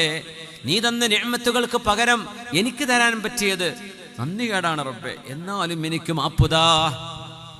സയ്യിദുൽ ഇസ്തിഗ്ഫാറിന്റെ അവസാന ഭാഗം അതാ, അല്ലാഹുമ്മ അൻത റബ്ബി ലാ ഇലാഹ ഇല്ലാ അൻത ഖലഖതനി വഅന അബ്ദുക وأنا على عهدك ووعدك ما استطعت أعوذ بك من شر ما صنعت أبوء لك بنعمتك علي وأبوء بذنبي فاغفر لي فإنه لا يغفر الذنوب إلا أنت. ആ കാരുണ്യവാനോടല്ലാതെ ആരോടാണ് ഏറ്റവും വലിയ സ്നേഹം നമ്മൾ വെച്ച് പുലർത്തേണ്ടത്? ജീവിതവും മരണവും അല്ലാഹുവിൻ്റെ കയ്യിലാണ്, നിങ്ങളുടെ മുതലാളിയുടെ കയ്യിലല്ല. ജീവിതവും മരണവും റബ്ബിൻ്റെ കയ്യിലാണ്, നിങ്ങളുടെ എംപ്ലോയറുടെ കയ്യിലല്ല, നിങ്ങളുടെ നേതാവിൻ്റെ കയ്യിലുമല്ല. ജീവൻ കിടക്കുന്നത്, മരണം കിടക്കുന്നത് അല്ലാഹു യതവഫൽ അൻഫുസ ഹീന മൗതിഹാ വല്ലതീ ലം തമുത് ഫീ മനാമിഹാ, മരണം നിർവഹിക്കുന്നത് അല്ലാഹുവാണ്. റസൂലുള്ളാഹിന്റെ മുമ്പിൽ ഒരനുഭവമുണ്ടായി. ഒരു ചരിത്രം ഇങ്ങനെയാണ്. കിസ്റ രാജാവിൻ്റെ 2 പോലീസുകാർ മദീനയിൽ വന്നു.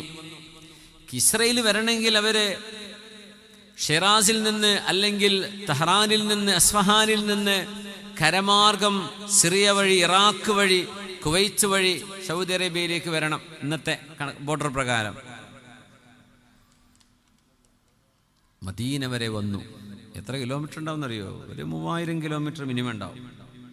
റൗണ്ട് അടിച്ച് സി ഷേപ്പില്ല, ഫ്ലൈറ്റ് ഇങ്ങനെ പോവും, ഇവർക്ക് ഇങ്ങനെ വരാൻ പറ്റും.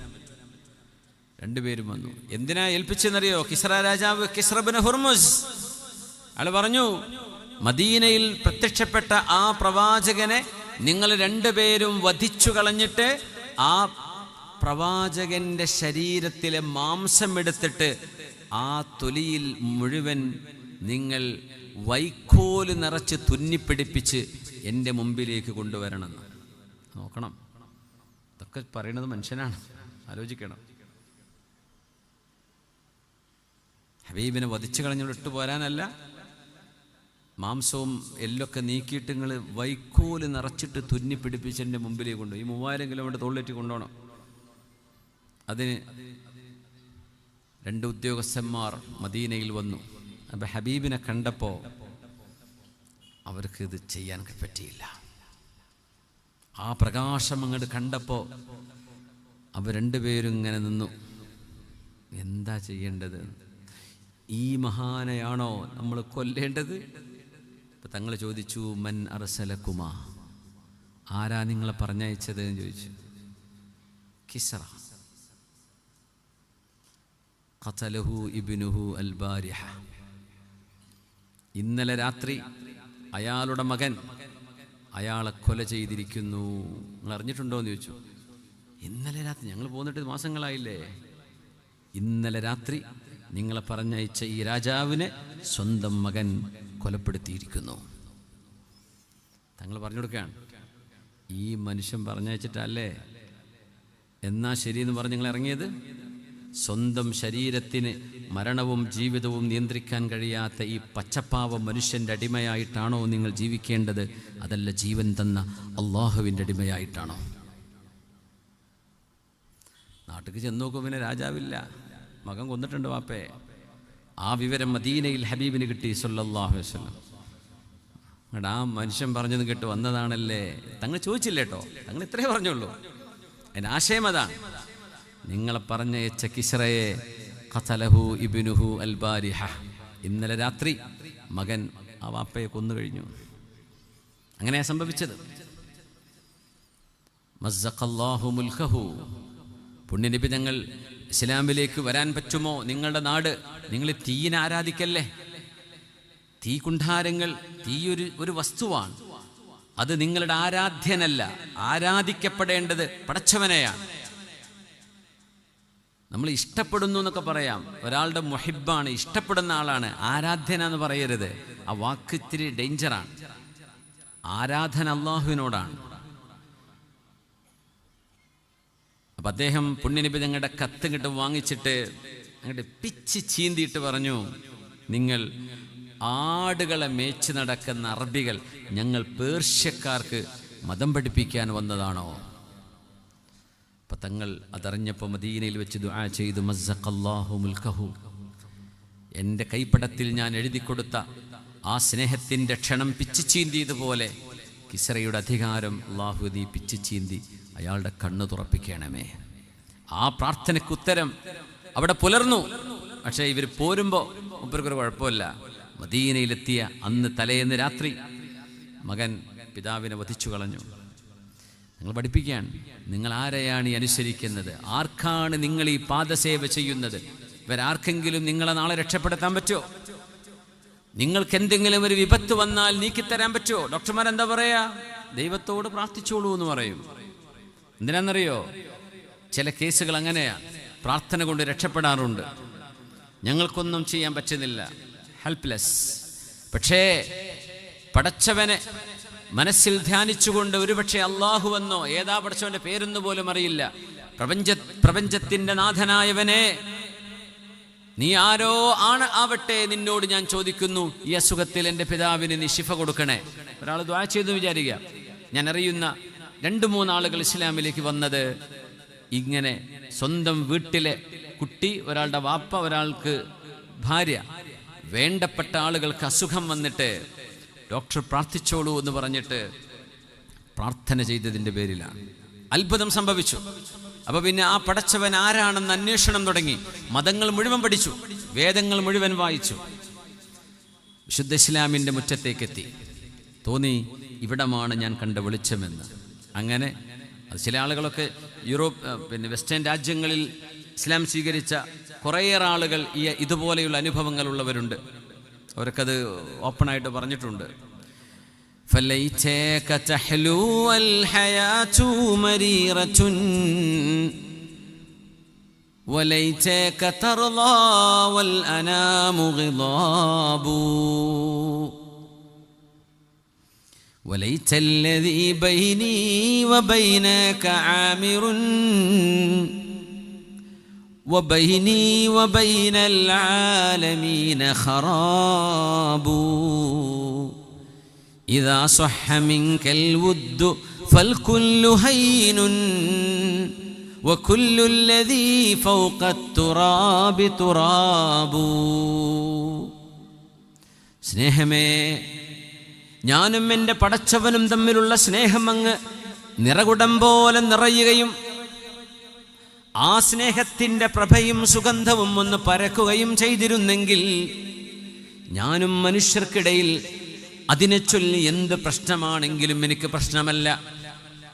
فليتك تحلو والحياة مريرة. പടച്ചവനെ, നിന്നോടുള്ള സ്നേഹവും അനുരാഗവും പ്രേമവും മധുരിക്കുകയും എൻ്റെ ജീവിതം കൈപ്പേറിയതായി മാറുകയും ചെയ്താൽ എന്ത്? ഒന്നും പ്രശ്നമല്ല റബ്ബേ. ഇദാ സ്വഹ മിൻകൽ വുദ്ദു ഫൽകുല്ലു ഹയ്യിനുൻ. ആ സ്നേഹം സത്യമാണെങ്കിൽ മറ്റെല്ലാം പിന്നെ നിസ്സാരമാണ്. വകുല്ലു الذي فوق التراب تراب. മണ്ണിന്റെ മുകളിലുള്ള കൊട്ടാരങ്ങളും വീടുകളും ഓഹരി വെക്കുമ്പോൾ അത് കിട്ടില്ല. അതാണ് പ്രശ്നമെങ്കിൽ, സമ്പത്ത് നഷ്ടപ്പെടുമെന്നാണ് വിഷയമെങ്കിൽ, കച്ചവടം നഷ്ടപ്പെടുമെന്നാണ് പേടിയെങ്കിൽ, ഇതൊന്നും എനിക്ക് പ്രശ്നമല്ല. എന്തേ? ദിവ്യമായ അനുരാഗവും ദിവ്യമായ സ്നേഹവും അതിൻ്റെ പരിമളയിൽ അതിൻ്റെ സൗരഭ്യത്തിൽ നിലനിൽക്കുകയാണെങ്കിൽ ബാക്കിയുള്ളതൊക്കെ പോട്ടെ, അതൊന്നും ഒരു പ്രശ്നമല്ല. ഈ ഒരു ലെവലിലേക്ക് മുഅ്മിന്റെ ഹൃദയം മാറിത്തുടങ്ങും. അല്ലാഹു റബ്ബുൽ ഇസ്സത്ത് ഹൃദയങ്ങൾക്ക് അല്ലാഹു തആല ആ ഒരു ഈമാനിനെ മധുരിക്കാനുള്ള കഴിവ് അല്ലാഹു നൽകട്ടെ. ആമീൻ യാ റബ്ബൽ ആലമീൻ. അല്ലാഹു ജല്ല ജലാലു ലാ ഇലാഹ ഇല്ലല്ലാഹ് എന്ന് പറയുമ്പോൾ അല്ലാഹുവിനെ നമ്മൾ മനസ്സിലാക്കണം. ലാ ഇലാഹ ഇല്ലല്ലാഹ് എന്താണെന്ന് മഅരിഫത്ത് വേണം. 2, ലാ ഇലാഹ ഇല്ലല്ലാഹ് മനസ്സിലുറപ്പിച്ച് നാവുകൊണ്ട് പറയുകയാണ്. 3, ആ പറഞ്ഞ ആശയത്തിൽ ഉറച്ചു നിൽക്കുകയാണ്. 4, ആ ആശയത്തിന് വേണ്ടി ജീവിതം, നമ്മുടെ ശരീരം നമ്മൾ സമർപ്പിക്കുകയാണ്. ഇത് 4 ചെയ്യുമ്പോഴാണ് ലാ ഇലാഹ ഇല്ലല്ലാഹയോട് നമുക്ക് പ്രതിബദ്ധത കാണിക്കാൻ പറ്റുള്ളൂ. പിന്നെ മുഹമ്മദുർ റസൂലുള്ളാഹ്, ഹബീബായ റസൂലുള്ളാഹി സ്വല്ലല്ലാഹു അലൈഹി വസല്ലം, ഹബീബായ നബി തങ്ങളോടുള്ള സ്നേഹം അത് തസ്ദീഖുഹു ഫീ കുല്ലി മാ ജാഅ ബി. ഹബീബ് കൊണ്ടുവന്നതെല്ലാം സത്യമാണെന്ന് ബോധിക്കണം. അപ്പോഴാണ് മുഹമ്മദുർ റസൂലുള്ളാഹ് എന്ന് പറയാം. ഹബീബായ റസൂലുള്ളാഹി തങ്ങൾ കൽപ്പന ചെയ്തത് മുഴുവനും അനുസരിക്കണം, അവിടുന്ന് നിരോധിച്ചത് ചെയ്യാതിരിക്കണം. പിന്നെ എൻ്റെ റസൂലാണ് എൻ്റെ ജീവിതത്തിൽ ആരാധനകളെ പഠിപ്പിച്ചു തന്നത്. ആ ആരാധനകളെ ജീവിതത്തിൽ ഞാൻ പുലർത്തിക്കൊണ്ടുപോരണം. ഇത് 3 ചെയ്യുമ്പോഴാ ഹബീബിനോടുള്ള പ്രതിബദ്ധതയാവുള്ളൂ. അപ്പോൾ റസൂലുള്ളാഹി തങ്ങളോട് 3, ലാ ഇലാഹ ഇല്ലല്ലാഹയോട് 4, ഇങ്ങനെ 7 കടപ്പാടുകൾക്കിടയിലാണ് നമ്മൾ ജീവിക്കുന്നത്. ബിസ്മില്ലാഹിർ റഹ്മാനിർ റഹീം.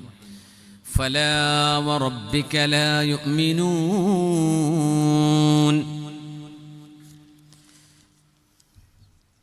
നമ്മുടെ പരിപാടിക്ക് വേണ്ടി നമ്മുടെ സംഘാടകർ വരുന്നുണ്ടേ. നിങ്ങൾ എന്തെങ്കിലും വേദന വരുമ്പോൾ കരുതിയിട്ടുണ്ടാവും കയ്യിൽ. എന്നാലും അതിൽ നിന്ന് ഏറ്റവും നല്ലത് ഷാബാ മാസല്ലേ, അടുത്തൊരു ഷാബാലിൽ നമ്മളങ്ങനെ ഇരിക്കാനുണ്ടാവും എന്നറിയില്ലല്ലോ. നല്ലത് കൊടുത്തേക്ക്. അള്ളാഹുദിന് പകരം തരും, അള്ളാഹുദിന് പകരം ബർക്കത്ത് തരും. നമ്മുടെ സഹചാരി സെൻറ്ററിന് ആവശ്യമായ ഒരുപാട് കാര്യങ്ങൾ ചെയ്തു തീർക്കാനുണ്ട്. അപ്പോൾ അതിനൊക്കെ നല്ല സാമ്പത്തിക സഹായം വേണം. എല്ലാവരും സഹകരിക്കണം എന്ന്